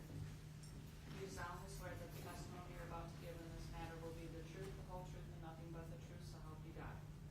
Swear. Thank you. You may be seated. Whenever you're ready, Mr. Tucker. May, I'm gonna have you speak up nice and loud. I could barely hear you, so we need to hear you back here when you testify, okay? Okay, no problem. Speak up nice and loud. Could you state your name? My name is Patrick. Can you spell it for us, please? It's AIME and then TUYISHME. May, I'd like to take you back to April 2022. Did you know Patrick Lyoya? Yes, Could you tell the jury how you knew him? we was friends. He was like a brother. When you say you were his friends, how did you meet him? Don't remember exactly, but I just knew him in a town. You know him in the town. Now, you're from Africa as well? Yes, Are you from the same place as Patrick? yeah, I was born in Congo, raised in Rwanda. You can speak up a little bit more so I can hear you. Yes, I was born in Congo but raised in Rwanda. Was he from the same location I think as so. you? I think so. I think it was from Congo. I'm not sure. Did you speak the same language as him? He spoke Swahili. Yeah, his Swahili was better than mine, but most of the time we spoke English. So you communicated first in English because you guys didn't share the same language. Is that correct? We had the same language, but my Kiswahili is it's not good. Not good? So can you tell me the last time you saw Patrick? Can you go over that? Where were you with him on the last time you saw him?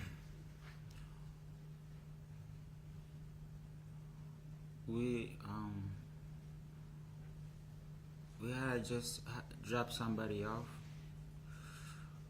We started by his new place. He just had a new place. He was living like upstairs. They have a basement. He would tell me he wanna do haircuts over there. We just what was the question again? You go back. You said you dropped somebody off. Do you remember who you dropped off? Yeah, it was one of our friends. Yes, Do you remember his name that you dropped off? his name is Di Maria. And in terms of before when you dropped him off, where did you come from to drop him off? Where had you and Patrick been before that? We was at our other friend's house also. It was Who was your other friend? David. So you had left from David's house? Yes, Whose car were you driving? I wasn't driving.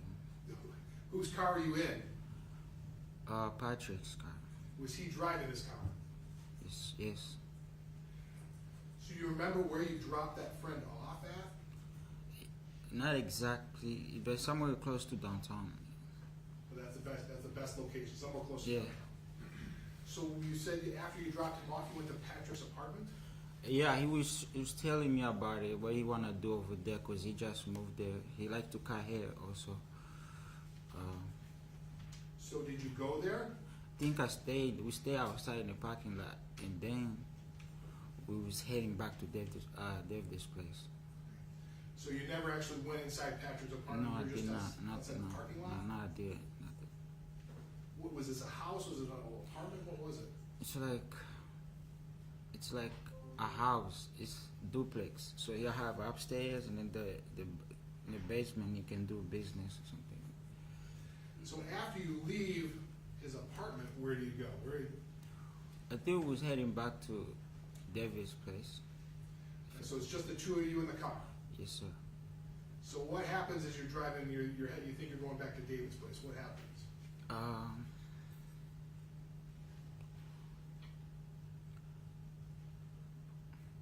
So we was just heading home, and then his car make a lot of noises. Can you describe what did you hear? What kind of noises? Just like from the back, when you drive, you just making too much noise.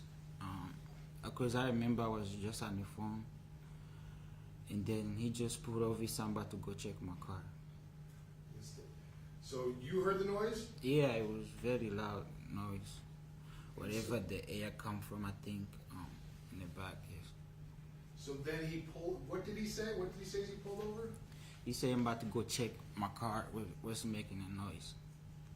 And did he stop the car at that point in time? Yes. So when he stops the car, could you describe for the jury what happens next when he stops his car? So I was on the phone. When he stopped the car, he get out. Next thing I know, he was having some words with the officer. When did you first realize a police officer was there? I saw him. He was talking because he was talking. As the moment he stepped out, and they started talking. So you're still in the car? Yes. And you're in the passenger seat? Yes. So could you hear what they were talking about? No, I couldn't hear. It was going back and forth. But I remember, I think Patrick said, "Check my ID," something like that, in the glove tip. Thing. So you kind of remember that? I think, yeah. Did you check? Did you look for his? I think so. I think I did. Now going back, this is 3 years ago. Had you been drinking that morning? In that morning, Yes. yes. What were you drinking? So in the morning, when we was at David's house, I know Patrick was sleeping. For me, at the best, I didn't really even sleep that night. So you had been drinking all night? Not like all night, just by hanging out with friends. Yes. So you had been drinking, So I didn't go to sleep. When we left David's house, Patrick was sleeping on the couch. did you stop and get any beers as you're driving around with Patrick? Yes, yes. When did you do that? After we dropped a friend off. Before you went to his apartment? I don't remember exactly if before or after. I don't remember. Right. But at some point while you're driving, you did stop to get what did Yes, you get? Budweiser. It was a Budweiser in the car. Was Patrick drinking as well? I do remember. So anyway, so now we're back, we'll take you back to where you're stopped on the side of the road, Patrick's out, he's talking with the Grand Rapids officer. Had you noticed any lights or anything as you're pulling over? I didn't see it. I didn't see it because I was on the phone. And then I was on the phone. All I heard was just noise. The car was making a lot of noise. And then he said he put it on the side. Said, "Let me go check my car. What's going on with it?"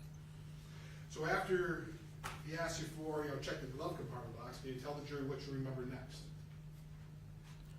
So him and the officer, they started going back and having some words, and then go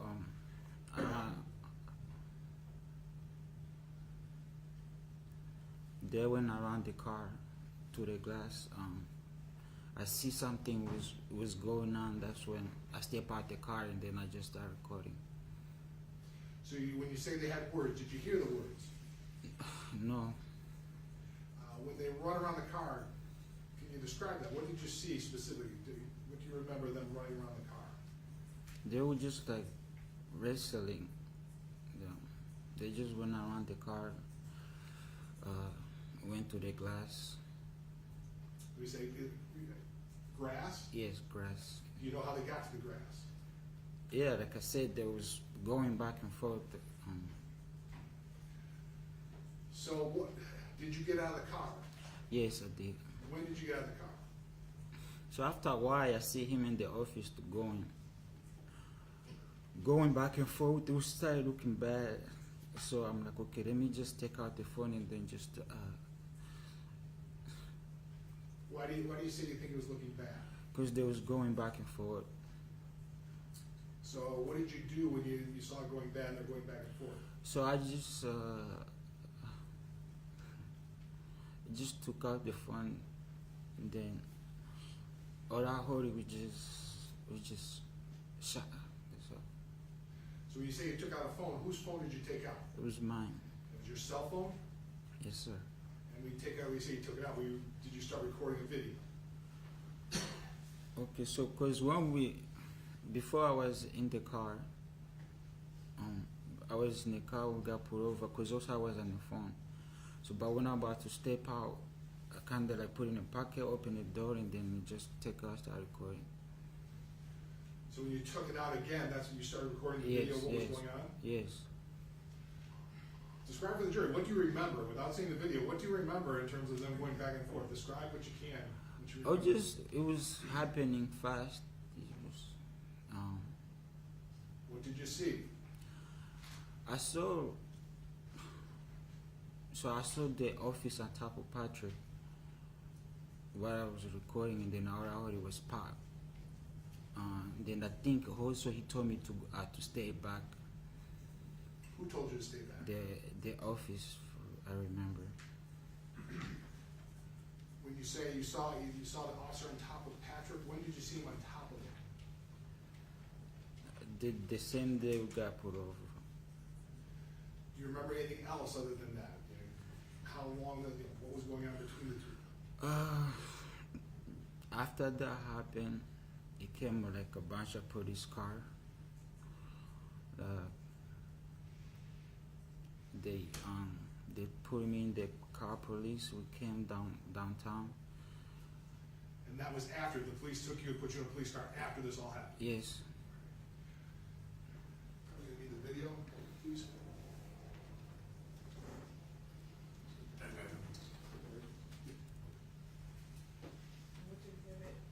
going to say, Your Honor, this is going to be Exhibit 1 for the jury's benefit, because I don't think they were here. I think we stipulated to just about every video being played, if that's a fair assessment. Yes, it is, Your Honor, and we have no objection to this. And just, maybe you recognize this? Yes. This would be your cell phone video, is that true? That's the start of it?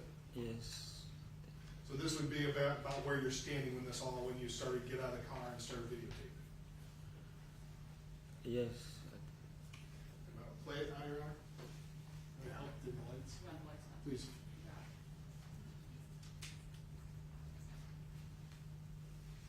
Hold on. Turn this sound down.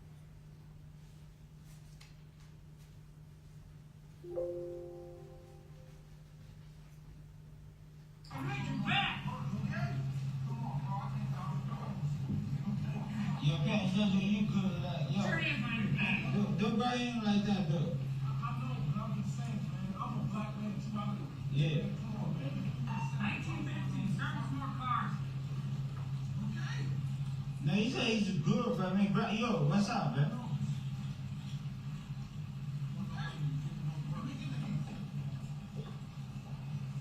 Stop. Okay. Stop resisting. Now, he good, not resisting nothing, bro. Yo, come on. Come on, get the key.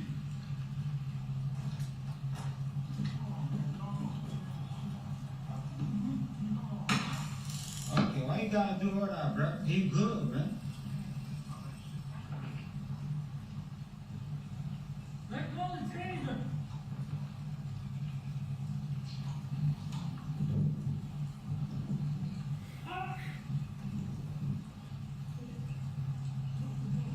Let go of the taser.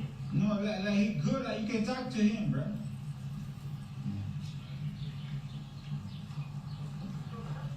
Ah! Yeah, damn. Like he good, bro. Like, can you talk to him like good, like, can you, yeah. Stop grabbing him like that. No! Nah, he good at for yo, you hit him too.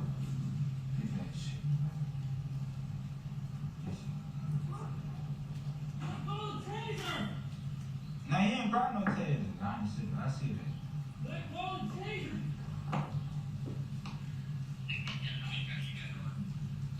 Drop the taser.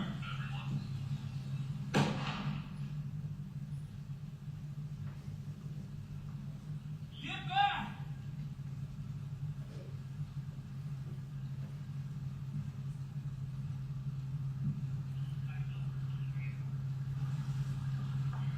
Get back. 1915. I'll just bullet shooting. Nelson Griggs.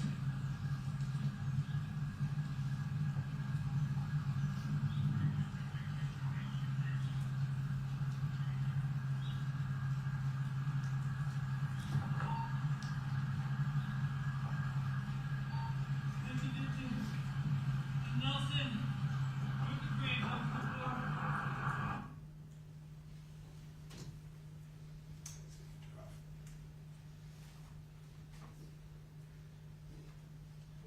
I'd like to go, if that helps you remember some things. There's something about get the keys. You said get the keys. Do you remember that? Yeah, I think it was,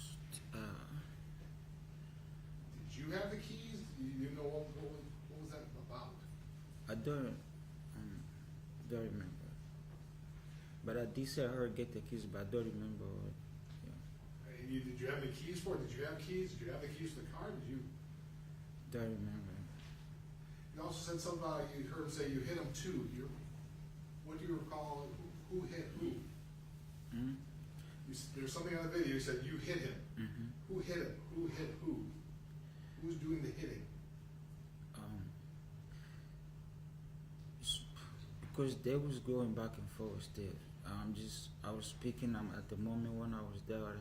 So right now I can't say. It's hard for you to remember. Yes.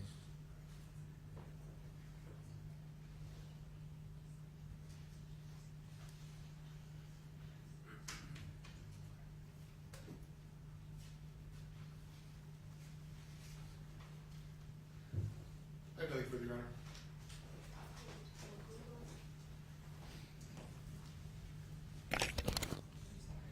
Actually, I think it's going to be a while for your cross, so I was going to take a break, since it's been about almost 2 hours. So That'd be great, Your Honor. I think now would be a good time to take our morning break. And so, I apologize.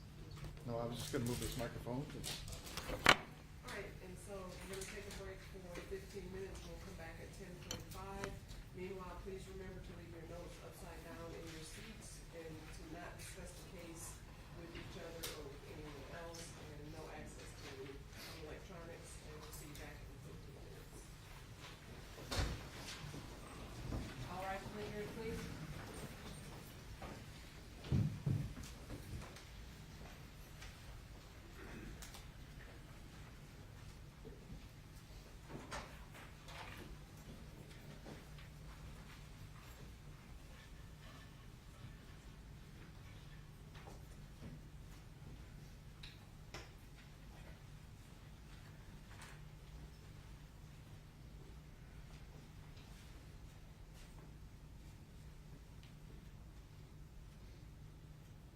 you may be seated. Your Honor.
Yeah.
Thank you, Your Honor.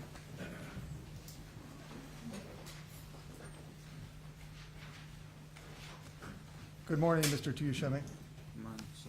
Am I saying your name correctly? Yes. Okay. My name is Matt Borgula. I represent Christopher Schurr.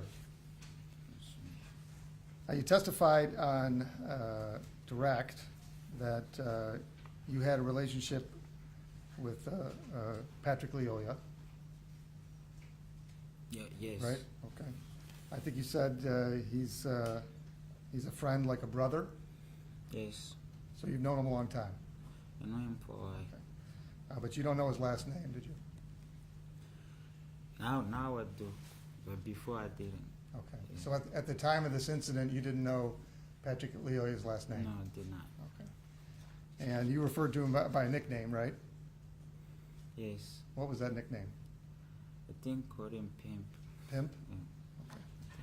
Yeah. Okay. Yeah, I think you indicated that you spoke English to each other, Yes. and that's because any African languages you might use, it was easier to communicate in English than those languages. Is that fair? Yes. Okay. And you had no trouble understanding Patrick Lyoya when he spoke English to you, No. and he had no trouble understanding English when you spoke to him. Yeah, we communicate. Okay, that's how you communicate, right? Yes. Okay. I want to talk about the night before the incident. You were at your apartment, correct? Hmm? Yes? I'm sorry, I didn't hear. That, because we're recording everything, if you say mm-hmm or uh-huh, it's hard for the court reporter later to Yeah, I'm tell sorry. if it's, yeah, so I didn't hear you, sorry. that's okay. If you could use yes or no, or even yeah or no, just something so we know whether you're agreeing or disagreeing with what I'm saying, okay? No problem. Okay. So you were at your apartment the night before? Not my apartment. I was at a friend's apartment. Okay, so did you live with David Bakuru? Yeah, I have lived with David Okoro. Yes. Okay, were you living with David Bakuru at the time? No. Where were you living at the time? I had a roommate. Different roommate. Okay, and where were you living at the time? And his Bearline. His apartment's on his Bearline. Okay.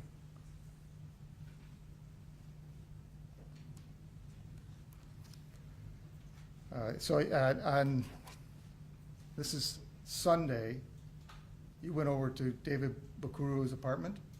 Yes. When did you get we there? spent the night. It was we there for I think it was there for over the week because all day. I think I was just there all day, Saturday too. Okay, well, let's talk about that. Hmm. So you went to David Bakuru's apartment on Saturday? I think Saturday, like late night, but I don't remember. Okay. Well, let me see if I can help you here. The incident took place on Monday morning. Yes, sir. Okay, you know that? Yes. All right, so the day before that would be Sunday, right? Yes. And the day before that would be Saturday. Yes. Is your testimony that you were at David Bakuru's house on Saturday? Yeah, I don't remember if I was there all day. Don't remember. Okay, was Patrick Lyoya there I on know. Saturday? Cause I know he was with me too. I don't know if he came find us over there. I don't remember exactly if he came later on Saturday, come find us over there. If I was with him, just been a while. Okay, I understand, it's been a few years, right? Okay, so you may or may not have seen Patrick Lyoya on Saturday? Yes. Okay, and then did you for sure saw him on Sunday? Sunday was together. And you saw him at David Bakuru's house on Sunday? Yes. All right. When did you go to David Bakuru's house on Sunday? What time of day? I was Saturday, like I said, Saturday I think I may come late, but I remember I was there all day Sunday. Okay. So I don't remember exactly the time. All right, so I want to focus your attention on Sunday, the day before the incident. Okay. At some point, you're at David Bakuru's house, right? Yes. And you don't live there. No. Okay. What were you guys doing on Sunday at David Bakuru's house? Well, we was listening to like some African music, just hanging out, really. And who was there? It was some other guys from the town. Think Di Maria, Matendo, Ben, also Patrick. Okay, and I'm gonna have to ask you to speak up a little bit too. You have a soft voice, so do I, actually, so Sorry. I always try to find the microphone. So you don't have to yell, just to get as close to the microphone as you can. Okay. Okay, so, you said Di Maria was there? Yes. Is that a first name or a last name? First name. And who else? David, Patrick, Ben also. That's the people I remember. And Matendo also. So Di Maria, David, Patrick, and who? Matendo. Matendo? Yeah. And anybody else? That's what I'm remembering so far. Okay. And you guys were hanging out? Yes, hanging out. And you were drinking? Also, there was some drinks there. You were drinking, was Patrick Lyoya drinking? Yes, yes, it was. Do you recall what he was drinking? Huh? Do you recall what he was drinking? Don't remember, but I know you like Budweiser. So,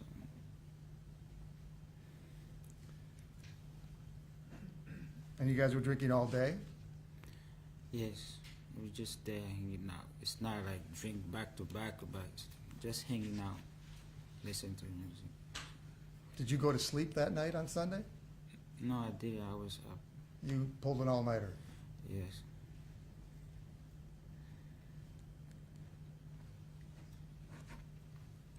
And Patrick went to sleep at some point? Yes.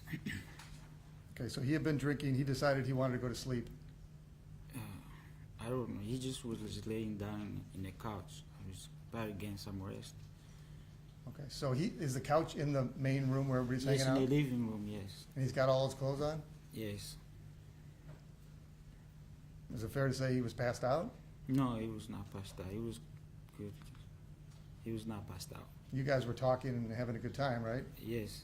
He's on the couch with all his clothes on, Yes. and he'd be drinking. Yes.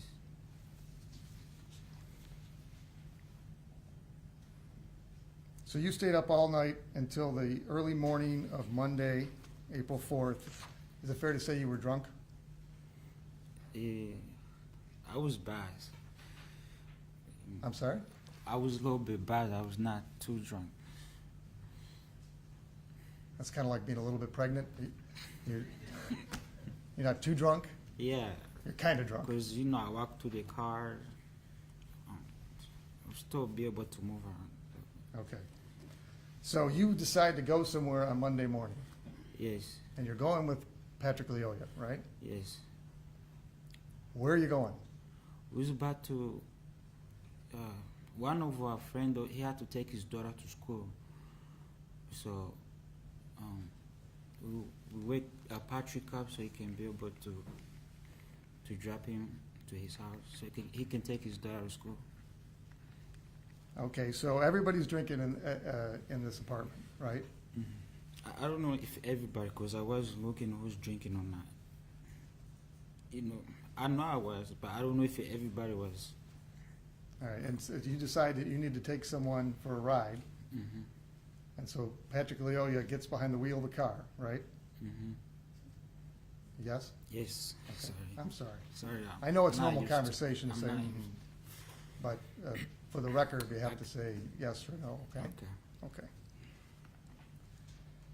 So why are you going with Patrick Lyoya to drop someone else off so he can take his child to school? Looked like he got some rest.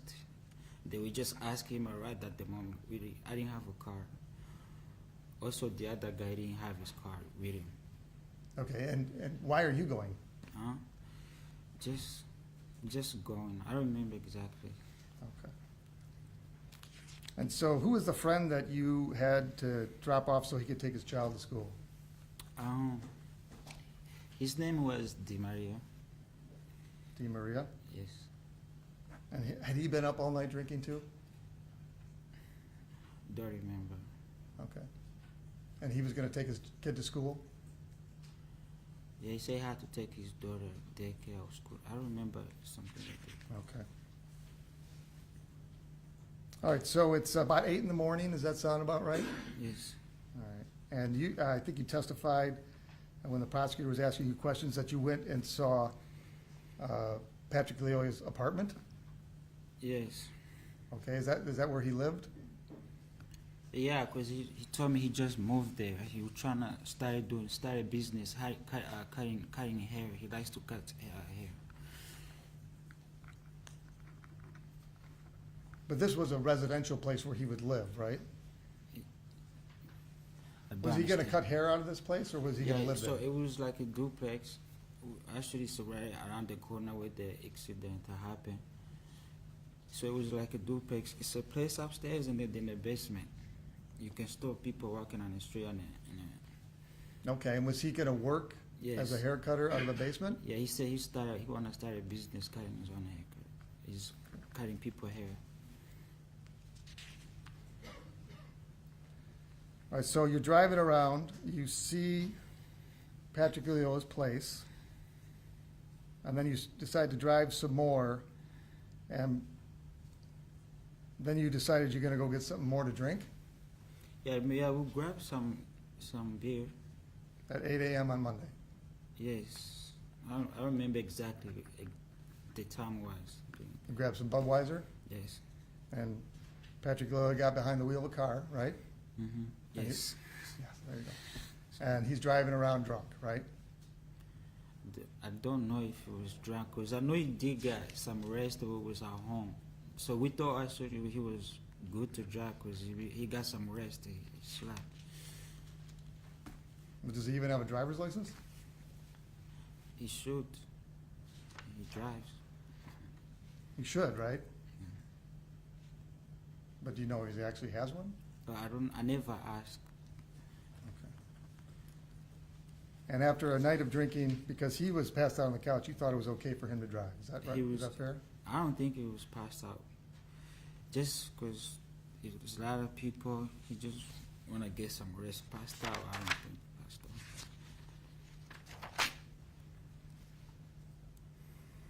out. Okay, so you're driving around, and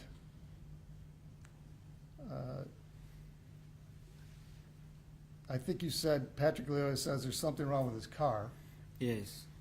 and then he starts making right turns, right? No, so because his car was, even when we left the place, his car was making a lot of noise. We went to drop my friend up, it was not making a lot of noise, and the car started making a lot of noises. Whatever the air comes in, and I don't. All right, so wherever the air comes in, it was making noise. Yeah, the car was making noise. So Okay. it started making really noise, and then he said, okay, let me go check this out. Let's see what's going on with the car. All right, and did he take any turns? Yeah, he went to, yes. So he was driving, and then I remember he turned it like right. He said turn it right to go check out the car. And then he took another right? It was one right, because we was on the main road, and then he take it right. And then he took another right? I don't remember. You don't remember? Yes. You knew there were police behind you, didn't you? No idea. I was on the phone. I didn't even hear the lights that goes people.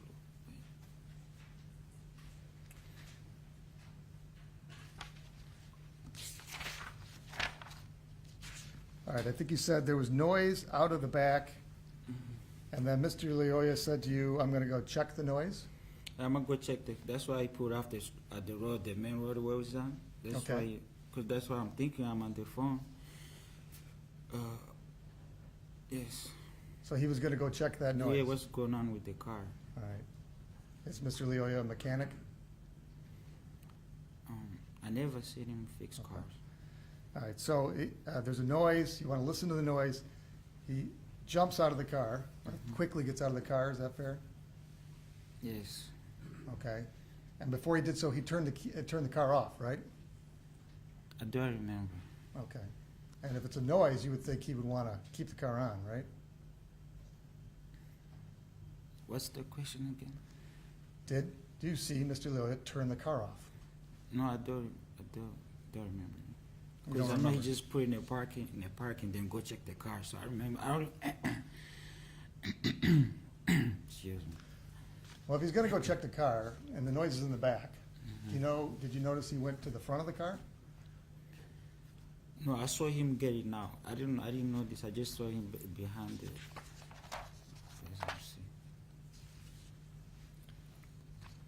Did Patrick Lyoya say anything like the car is broken down? No. Did he complain about the noise? Yes, the noise because it was started getting worse. Okay, and then when did you notice that there was a police car with his lights on behind you? So once Patrick got out, I heard him and the officer having some words. That's when I knew. If I remember, I think also the police officer. He came. I think I don't know if he was there in the car also talking to him. So I don't remember that one. Don't misquote, but I don't remember. But when I exactly remember him when he got the car and then I saw him, they started having words back and forth. So you're saying it's a coincidence that at the moment Patrick Lyoya got out of his car to Okay. check the noise, there happened to be a police officer pulling him over? Yes.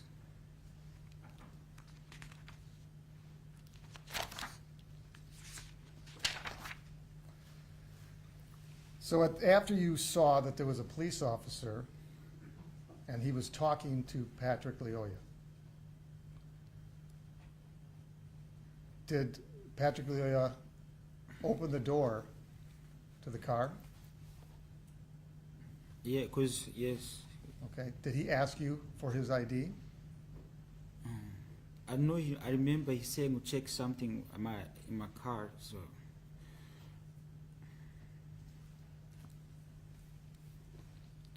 He asked you to open the glove box and look for his. I think so. I don't remember exactly, but I think check my ID, go check blood deposit for the ID. Okay, and there was no ID in there, right? It was like I don't remember, cause I don't remember giving him ID. I didn't see. I didn't see it. Well, you guys had bought beer earlier in the morning, right? Yes. Yes. Did you get carded?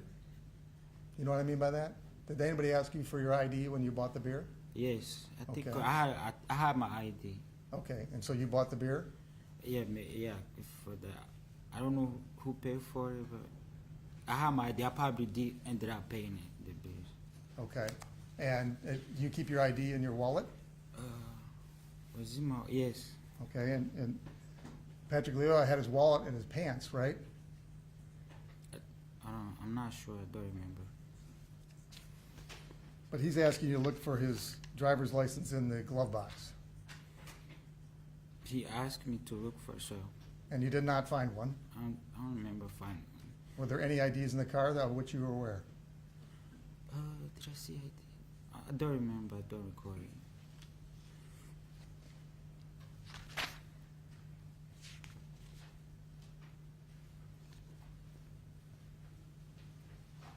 All right, so you said that you started filming because things were looking bad. And certainly this did look bad, right? Patrick had been drinking and driving. You knew that.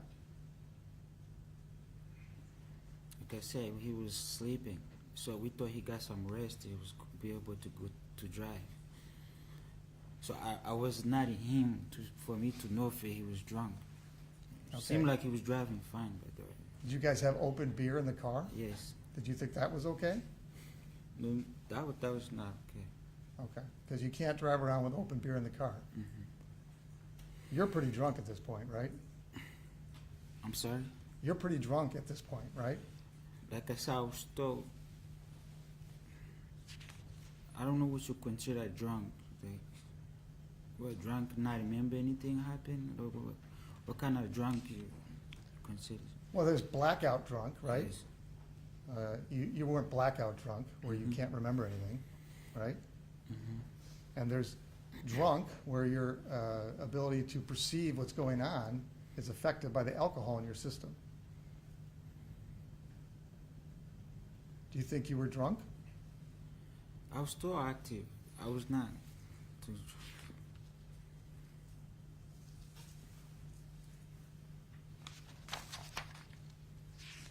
Okay, so you get out of the car about after Officer Schurr, the police officer, follows him around the back of the car, right? Yeah, they was going back and forth. Okay, before he followed him, did you see Patrick Lyoya shove Officer Schurr?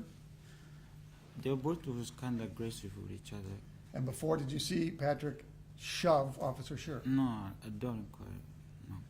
You don't remember Patrick shoving Officer Schurr? No. But you remember Officer Schurr shoving him? No, it was two people going back and forth. Like fighting? It looked like. And then, did you see Patrick Lyoya run around the back of the car? Don't remember that one, because I know they went to the back. So if it was running, but I don't remember, because I was still in the car still. Okay, but at that point, did you put your phone down? I know you were playing on your phone, right? Yes, Once you noticed the commotion, did you start watching? I kind of did. Yes. And at some point, you saw Officer Schurr tackle Patrick Lyoya, right? It's not so. It was two people. So I didn't see if he attacked. I saw them aggressive with each other. That's why I decided I'm like, okay, something's going on. Let me then take my phone and start recording.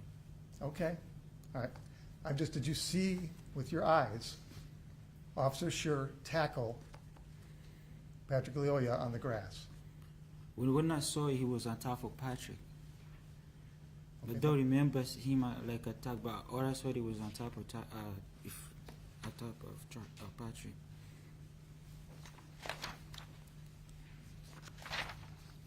Okay, so there was a lot of back and forth, as you say, Yes, and that it was on the neighbors on the lawn, right? yes, Okay. And you saw, you got out of the car, right? yes. And you saw a neighbor come out? No, I don't remember. I don't remember seeing anybody else coming.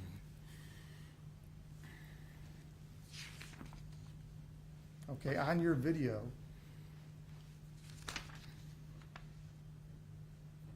Mr. McFarland, can you pull up stipulated exhibit, Your Honor? Do we? Just focus on the cell phone video.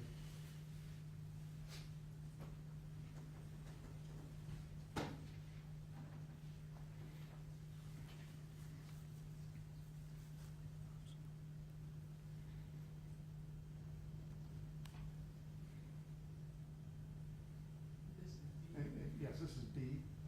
And if you could focus on just the cell phone video that Mr. Tuyasheme took. This is, Your Honor, we have, there's two ways we could do this. There's a time notation that you see in green numerals, or the RFN number. And you're gonna hear more about the RFN number later, but they break down by, within the second, the actual frame. Okay, So this is RFN 155 for the record. thank you. Oh, 4. I screwed that up already. 1,155. Oh, this is Defense Exhibit A, apparently. And that reflects the point in time, right? It does, and the time is right above it as well. But I just wanted to make it clear for the record. No, I appreciate it. What part you fast forwarded to. Go ahead, please. Okay, so Mr. Tuyasheme, what's on the screen is your cell phone video. You see that? Yes, Okay. So this is from your vantage point. yes, All right, so you see the guy in the white T-shirt there? yes. And I know you can see him now because it's a video, but at the time, you don't even remember that person being there? No, I didn't, because it was happening really fast. And I took out the phone, so I wasn't paying attention to. You didn't hear him talking to you? Don't remember, but I think I heard some words, but don't remember the correct.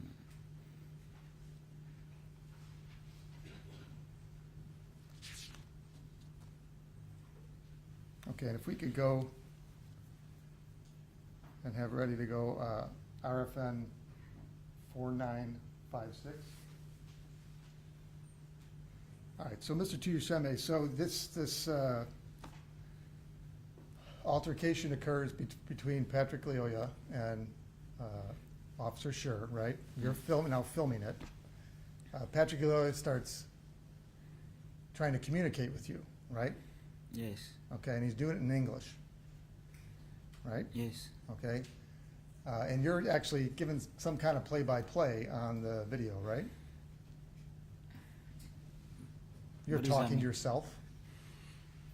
I was talking just looking at, because I had the phone, sometimes my, just put it down, not down, like, but I was talking what I keep saying. Okay. And, you know, since you brought it up, you put the phone down. No, not the down, like, you know, when you have camera and then you sideways, yeah. So there's some part of your film that we're looking at the ground, right? Mm-hmm. Why did you do that? Do you recall? No, I don't know. Okay. All right, and so you heard Patrick Lyoya yell at you, "Get the keys." If we could play 4956. You might need to back that up.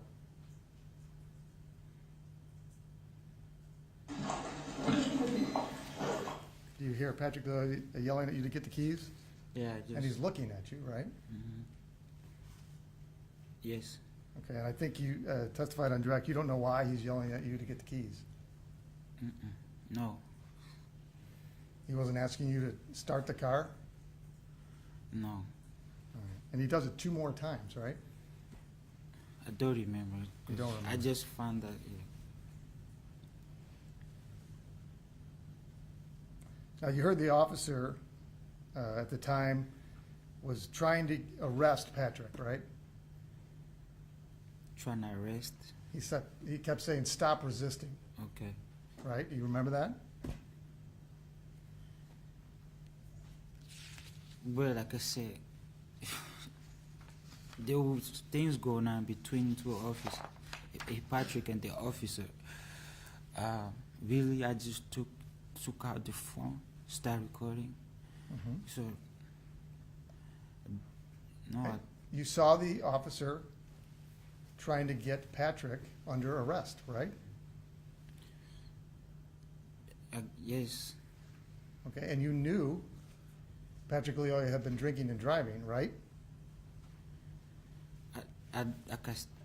he was sleep. You keep asking me. You keep asking me the same thing, different angles about. From you are Patrick got some rest, but you say he was passed out.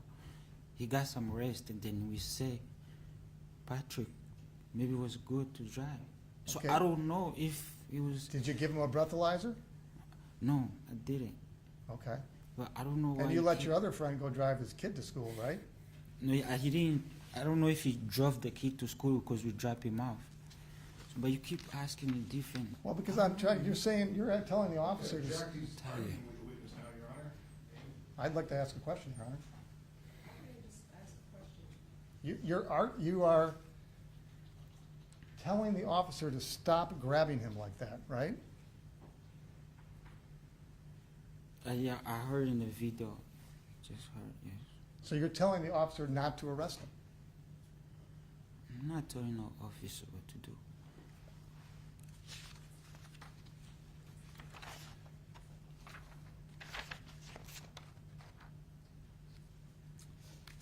So now at the time, and I'm not talking about what you saw in the video, you saw Patrick Lyoya grab the taser, right? I saw also in the video. You saw him on the video do that? Okay. And you heard the officer tell him to drop the taser, right? I heard, yes. And now, after Mr. Lyoya is shot, other police officers show up, right? Yes. Okay, and they, you're still there, you're outside the car, right? Yes.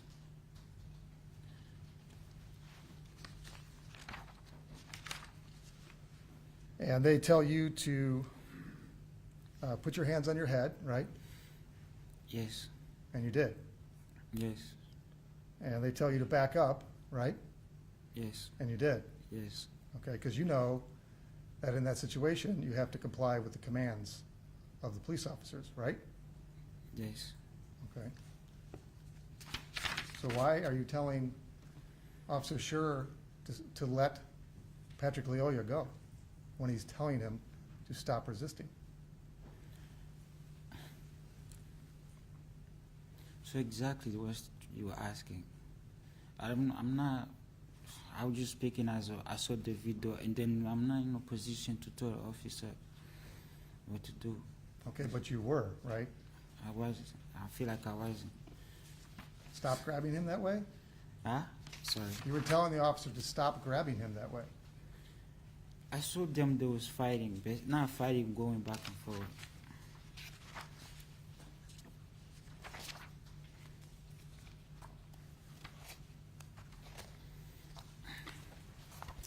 Nothing further, Your Honor. Nothing further, Your Honor.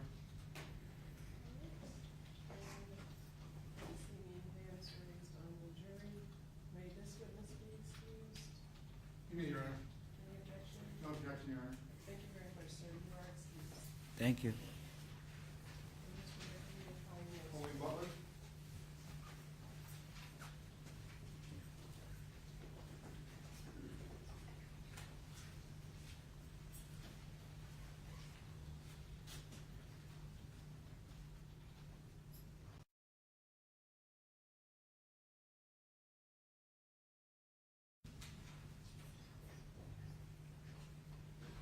Good morning.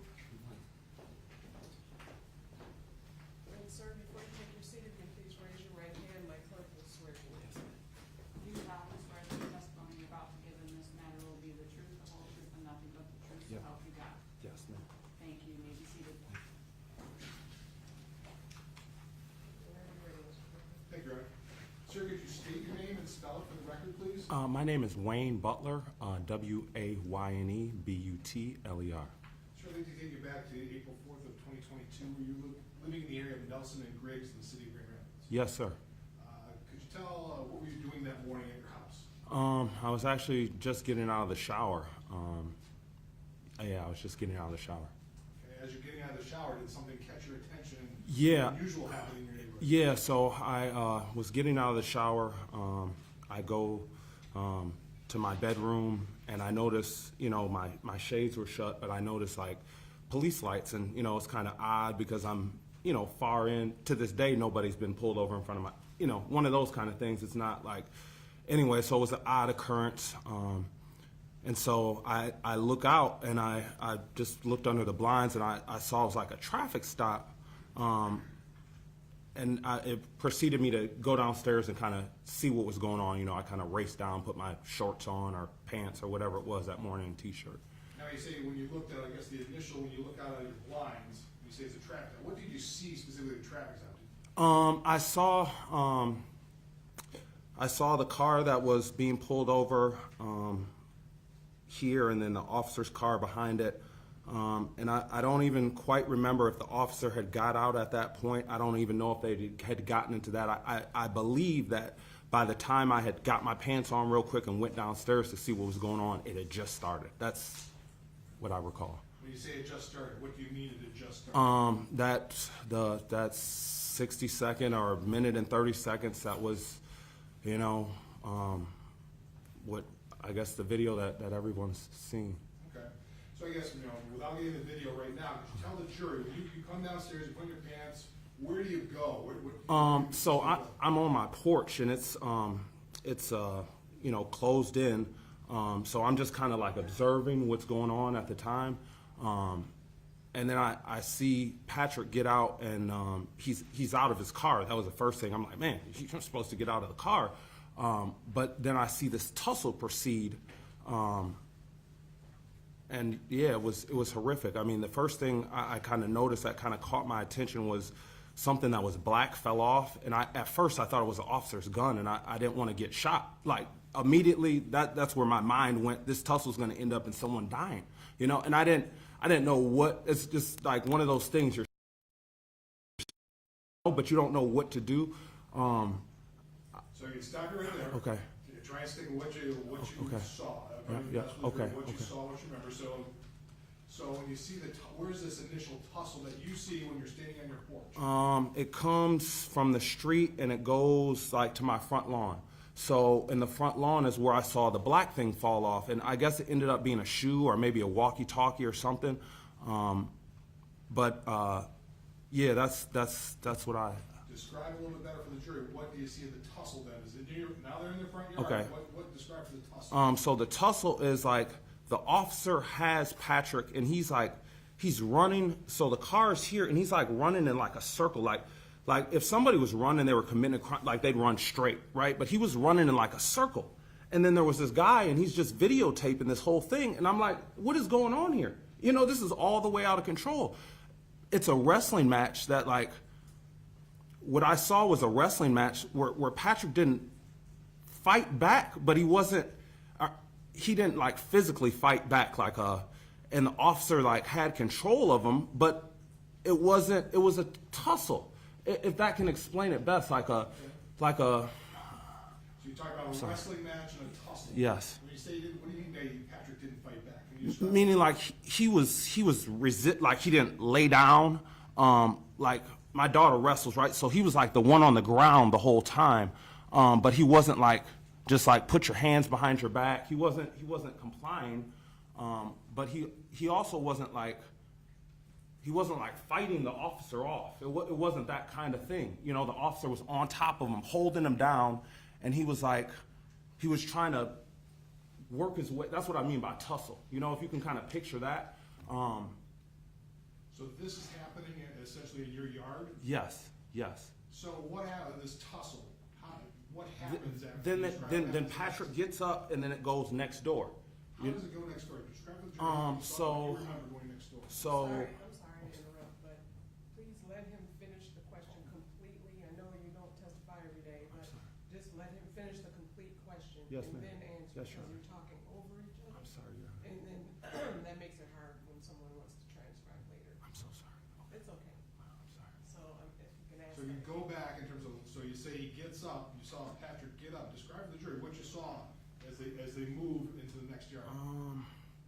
If you've ever seen like a wrestling match, you know, like in a wrestling match, like WWE, I'm not a big wrestler, but I'm just saying like a wrestling match, they engage and then they break apart, you know, and then like, I don't know how to describe it other than like, in that time, Patrick, like he could have ran away. The officer could have called for backup in this re-engagement period. What you saw and heard, not what they could have done. That's if you just describe what you saw and heard. Okay, so I went out there at that point, and how it got to the other part of the lawn, he got up and was kind of trying to pull his pants up and kind of ran over to the other side, and the officer, then they re-engaged and kind of wrestled over there. When they were in my front yard, I remember telling them to just stay down, you know, Patrick. I remember telling Patrick to stay down, and he got back up, and I know I'm not doing a great job. I'm sorry. Best you can. So you say, well, they're on the ground in front of your house after they walk across. Do you see Patrick punch, throw any punches or any like? No. Any kicking by Patrick? Anything along those lines? No. Never saw that as they transitioned into the other yard. No. So what happens when they get over the other yard? Can you describe again? What do you see? So when they get into the other yard, I remember the officer shooting the taser, and the taser didn't work. Like it shot him, and it went in his clothes. I don't know how they work, but it didn't like the effect didn't happen, and they were both like kind of surprised that didn't like stop the situation. Could you go in a little bit? What did you see? Can you describe a little bit better for the jury what you saw that taser shot? How? Can you go in a little more detail what you saw the two of them doing? How are they positioned? What exactly did you see? They're like maybe say 3 to 6 feet apart, and he deploys the taser, and then Patrick kind of gets it in his chest and kind of like pulls it out, and then they re-engage, and then that's where he's trying to like keep the taser down. Who's trying to keep the taser? Patrick was trying to keep the taser, like he was trying to like keep the taser away from him, and then I ran upstairs to go get my phone like the other gentleman. Why And did you do that? because I didn't know that there was anything else that I could do at this point.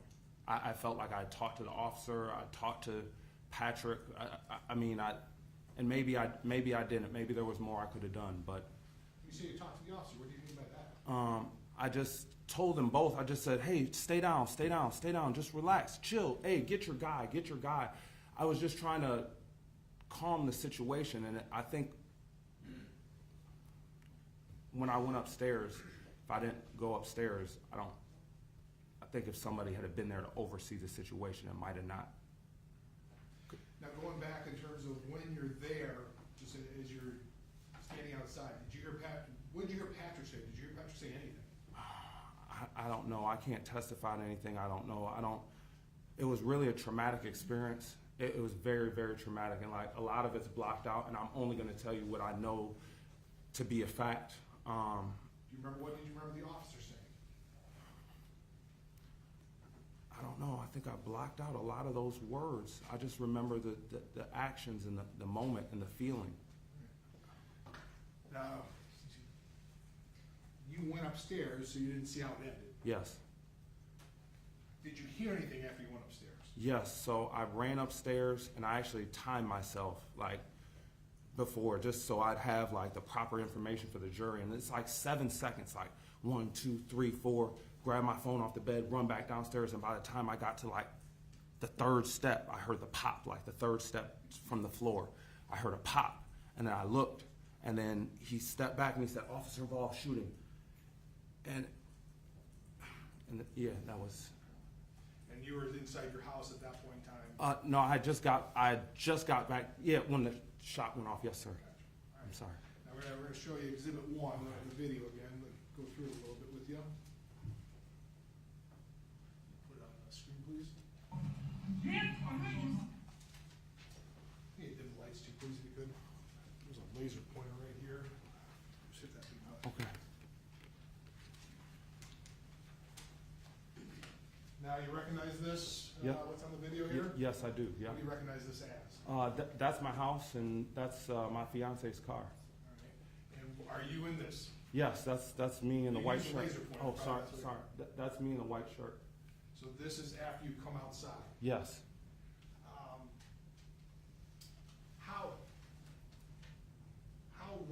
How long were you standing there after the running? Were you outside when the running occurred? You talking about running on the car?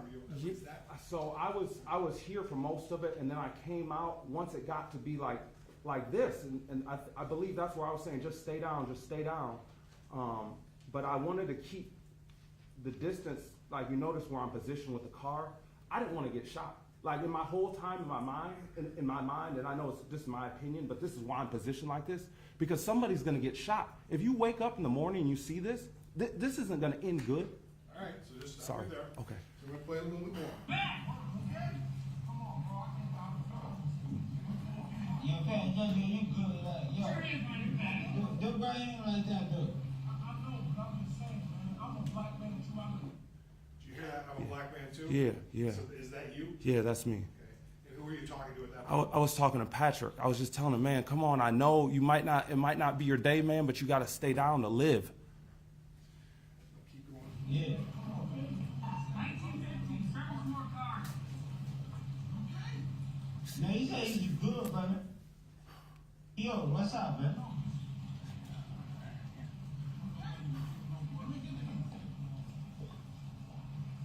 Stop. Okay. Now you're off the screen. Are you still watching this? Yes, yeah. So you're Yeah. watching, have you moved at all? No, I'm still behind the car. All right. Yeah. But in terms of, I'm where I can see. Yes. in terms of where I can see, from this point, there's sometimes where the screen goes out. Did you ever see Patrick throw a punch? No. Never see Patrick kick? No. Patrick throw a headbutt or anything like No. that? Patrick was just walking along as he sees in the video. Yeah, just, yes. Stop resisting. No, he good now. Resisting nothing, bro.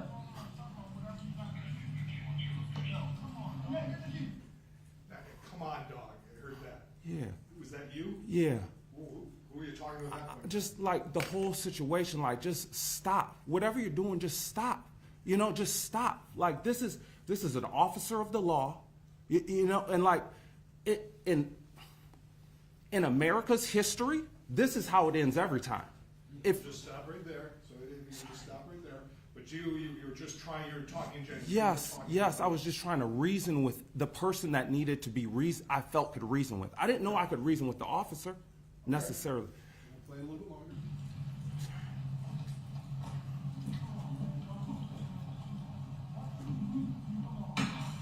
Okay, why you gotta do all that, bro? He good, man. So I'm going to stop right there. Did you see this? When you remember when? Yeah, I remember him trying to hold back the taser. I remember the taser coming out and then the taser not working. You say who's trying to hold back the taser? Like Patrick was trying to hold off the taser in the struggle. Like he was trying to, he was trying not to get tased. Do you remember seeing? Were you outside for this part? I don't quite remember. I think I might have gone upstairs in that last couple 6 seconds. Let go of the taser. Oh no, I was there for that part. Yep. Yeah, because they were struggling over the taser. Let go of the taser. You know, like he good, like you can talk to him, bro.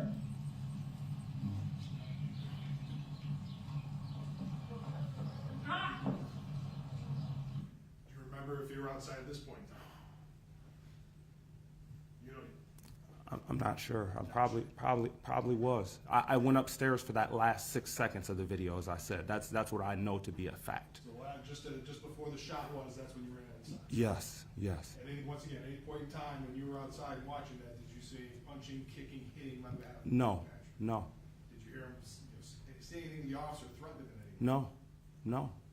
Everything what you heard is basically captured on the cell phone. Absolutely. Nothing. You didn't hear anything different. You remember anything? No.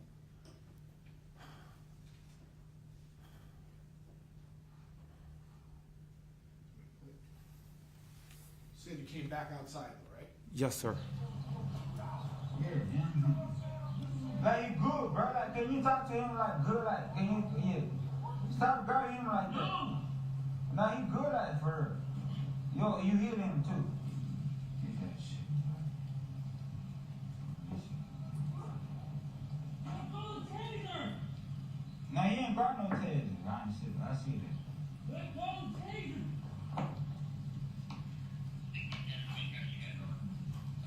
Drop taser.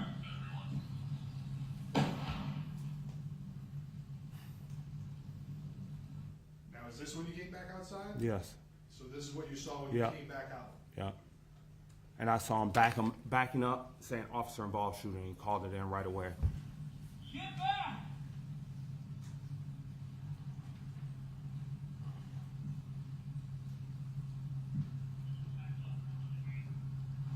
That's what I saw. Get back. So that's what you saw as him backing up. Yeah. I didn't quite see the get back, but I did see that. I guess during this whole incident, what? No, you see the person. You didn't know. You didn't know Patrick. You didn't know. I know nobody. Okay.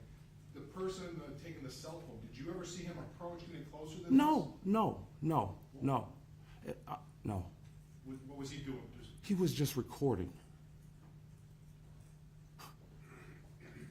come over here.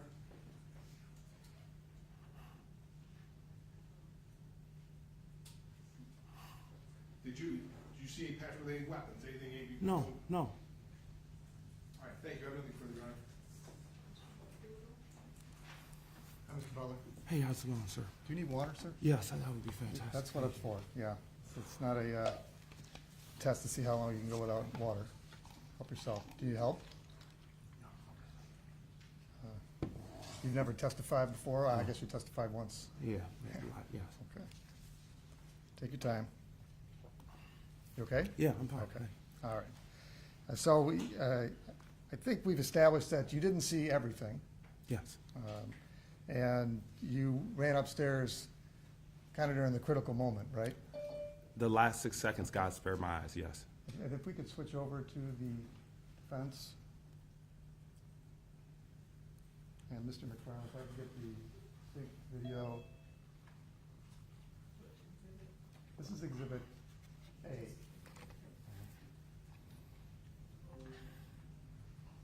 And if you could go to RFN 3625.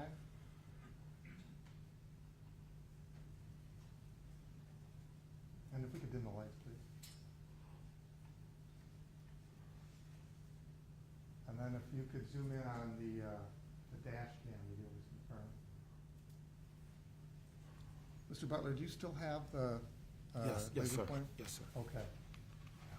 You recognize what's been displayed on this screen as, this is Defense Exhibit A, and it's at RFN 3625.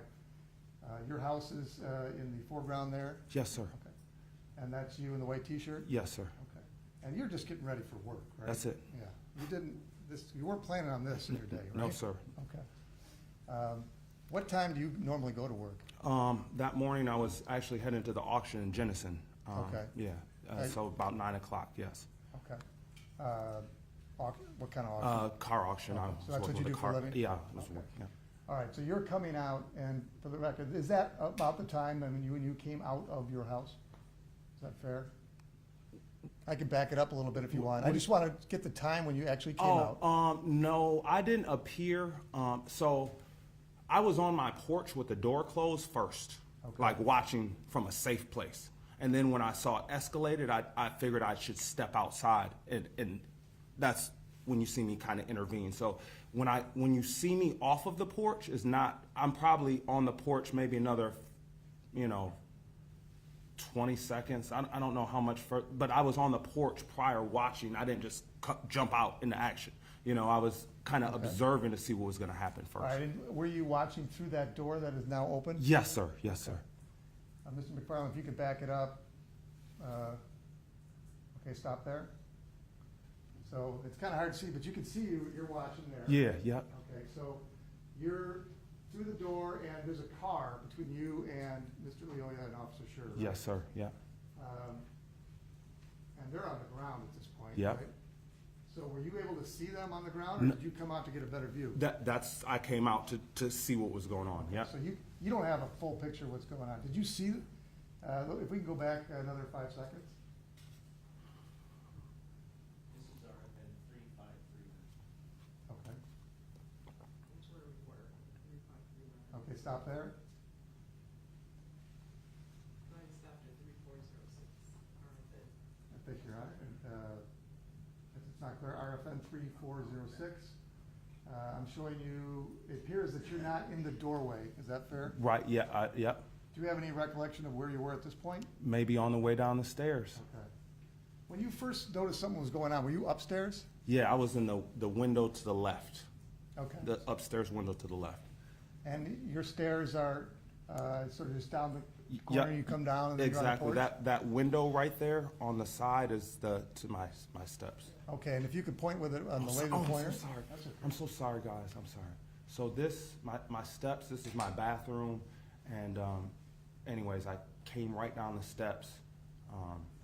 Yeah, but this is where I observed it from that window, the initial lights.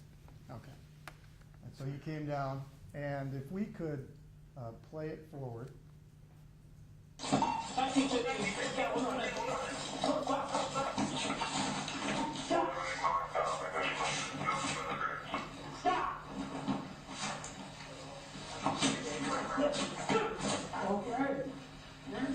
And we stopped there. And now we've stopped at RFN 3887. And at this point, you have a very close eye contact with the officer and the person he's trying to arrest, right? Yes, sir. Okay. And I think you testified you don't know either of these people, No, right? no. There's just an officer and a person on your Is it your lawn or the neighbor's lawn? That is my lawn there. Well, it's right behind my fiance's. I didn't want the cars to get damaged, or I didn't, I'm just, think about it, and, yeah, my neighbor's lawn is next door, sir, sorry. Okay, no, that's, so they're on your neighbor's lawn. That's my neighbor's lawn, I'm sorry, and this is my lawn. Okay, and you used the laser pointer to show that your lawn is adjacent to the one that the two people fighting are on, right? Yes, sir. Okay. All right, and now if we could go to RFN 6056.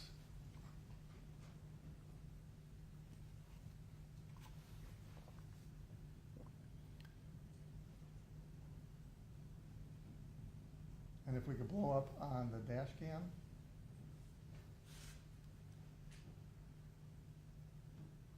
Okay. And now, so this is later on. This is after Mr. Lyoya and the officer have moved across the lawn. Okay. Okay.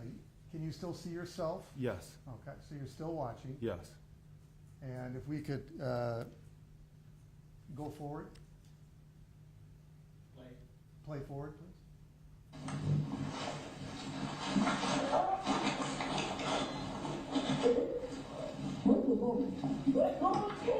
No, like he good, like you can talk to him, bro.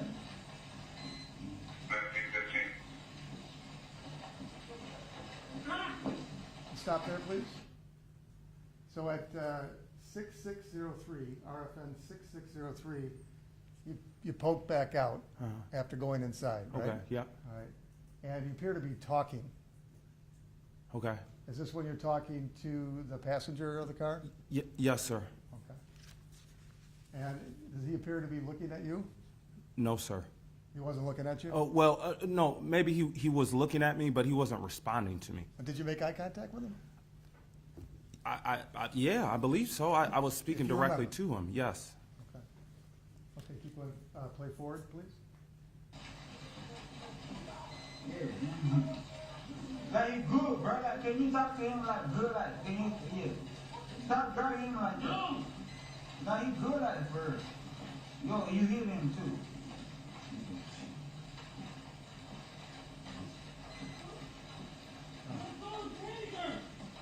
Now he ain't brought no taser.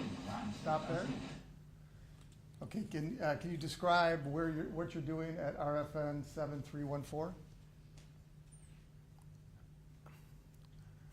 To be completely honest, sir, I'm not even sure. I mean, at some point I was speaking to the gentleman here, and I was telling him to get your guy, but I don't know what I was doing specifically at the moment. You can still see yourself in the house there, can't you? Yes. Okay, so that's your white T-shirt. Yes. Fortunately, you're wearing white because it makes it easier to see you behind the screen door, right? Yes.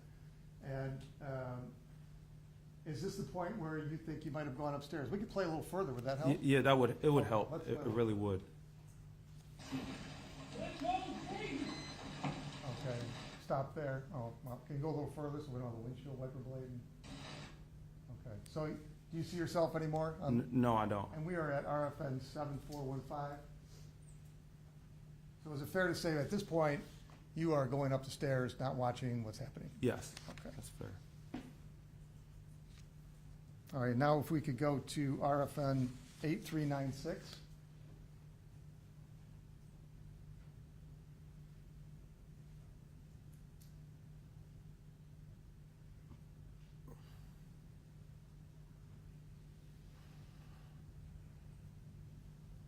And if you could blow up.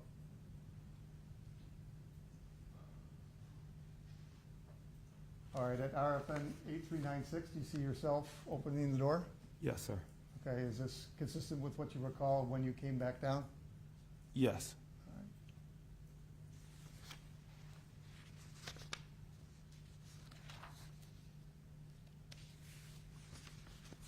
Okay, and we can take that off and turn the lights on.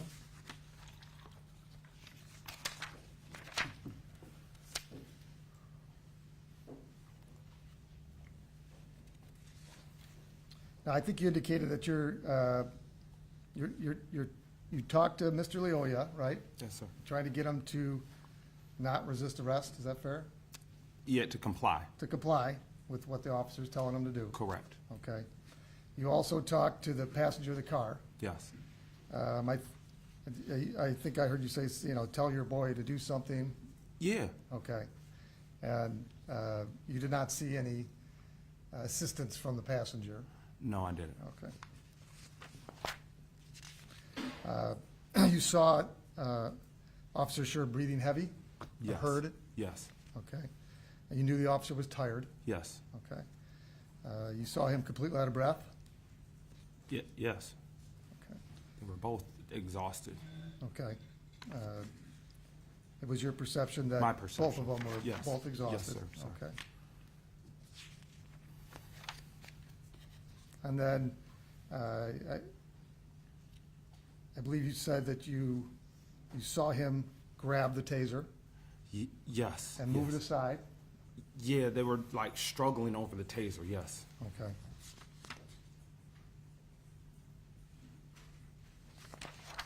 Did you saw Mr. Lyoya pulling at the taser? Like, I guess you could say that. Yes. Yeah. Okay. All right. I don't know. Pulling at it is trying to. Grab it? No, not take it away, but to avoid it. Well, you saw him get the taser, right? Yeah, but I mean, like, yes, Okay. yes, they struggled over it. Yeah. All right. And since this happened, you saw all these videos, right? Yes, Have yes, you talked yes. to a lot of people? Well, I've seen the video enough that one needs to see it. That was Okay. there. All right. And again, you're being very conscientious of this, so I appreciate you not testifying to things you never saw. That's Right. that's And all. I wanna- nobody's asking you to do Yes, that. yes, sir. All right.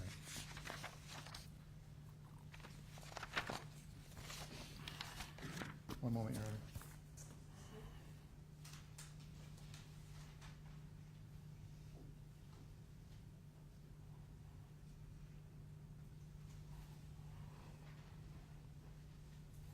Nothing further on. Just some follow-up, Governor. I'm gonna need our video if you could, please. Exhibit 1. It's gonna be exhibit 2. We're gonna go to exhibit 2. This is another stipulated, kind of the same stuff you've seen, but just somewhere. This is our exhibit 2. So you dim lights, please. Going over a little bit of the same ground, but I wanna make sure I'm clear here. Okay. This is exhibit 2, the in-car video that's been stipulated to our exhibit 2, and we're at about 1:45. We don't have the RFNs, we're about 1:45 into it. Now, from our view here, it doesn't look like you're in your door. Can you see yourself there? No, I don't. Not yet, sir. Okay. I'm gonna play it here.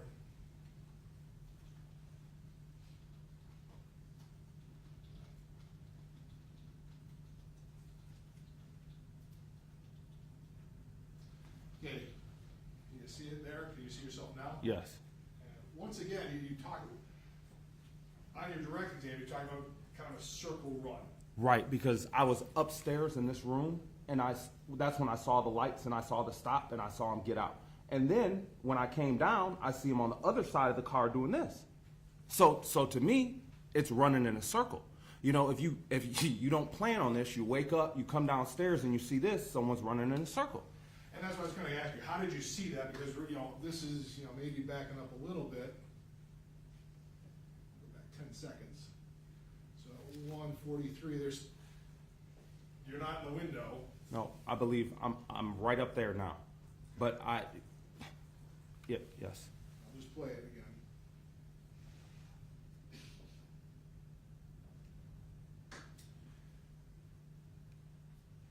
Kind of going right there. Did you see any of that? Nope, not that I recall. So this is kind of when you pick it up then. Right, when I pop out, yeah. That's when you pop out here.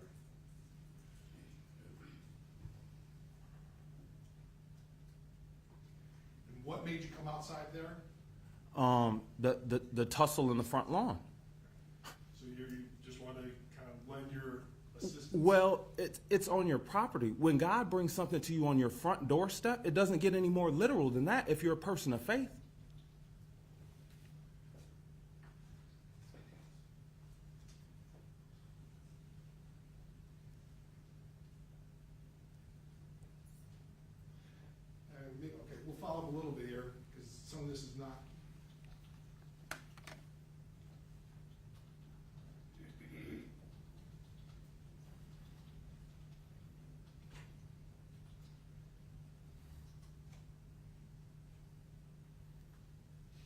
And we testified earlier, this is when you're talking about the wrestling. Yes, sir.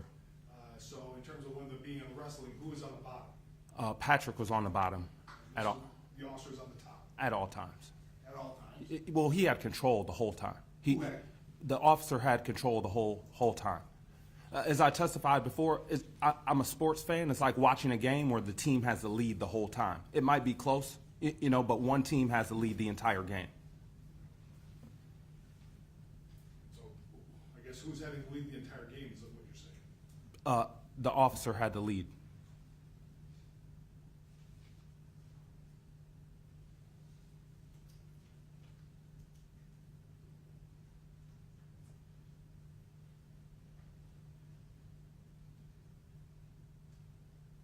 I'm going right here, I'm gonna let it run, but you can still see over the car here. Yes.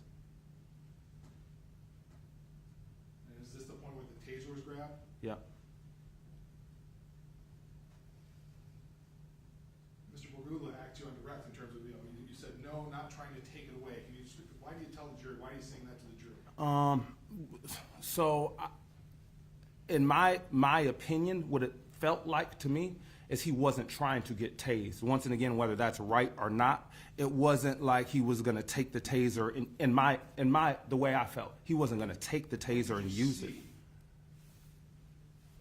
I saw him, like, if this is the taser, he was like holding it down, holding it away from him, type of deal. It wasn't. I don't know. I think that's the best way to. But you could see that over the car at that point, even over the car. Yes. All right, thank you. I have nothing further. Nothing further. I don't see any hands raised on the jury. May this witness be excused? You may, Your Honor. Any objection? I know you're on. Thank you very much. Thank you, Your Honor. Looks like we're fast approaching the noon hour, so I believe now would be a good time to break for lunch. And so that's what we're gonna do. And I think, are we coming back at 1 or 1:30? One's fine with us, Your Honor. It's your courtroom, so. Thank you. Mr. Borgula, any objection to starting back at 1? No, no, no.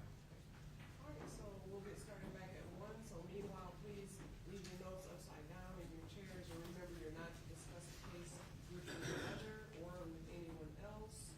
And we'll see you back after lunch at 1 o'clock. Rise for the jury, please.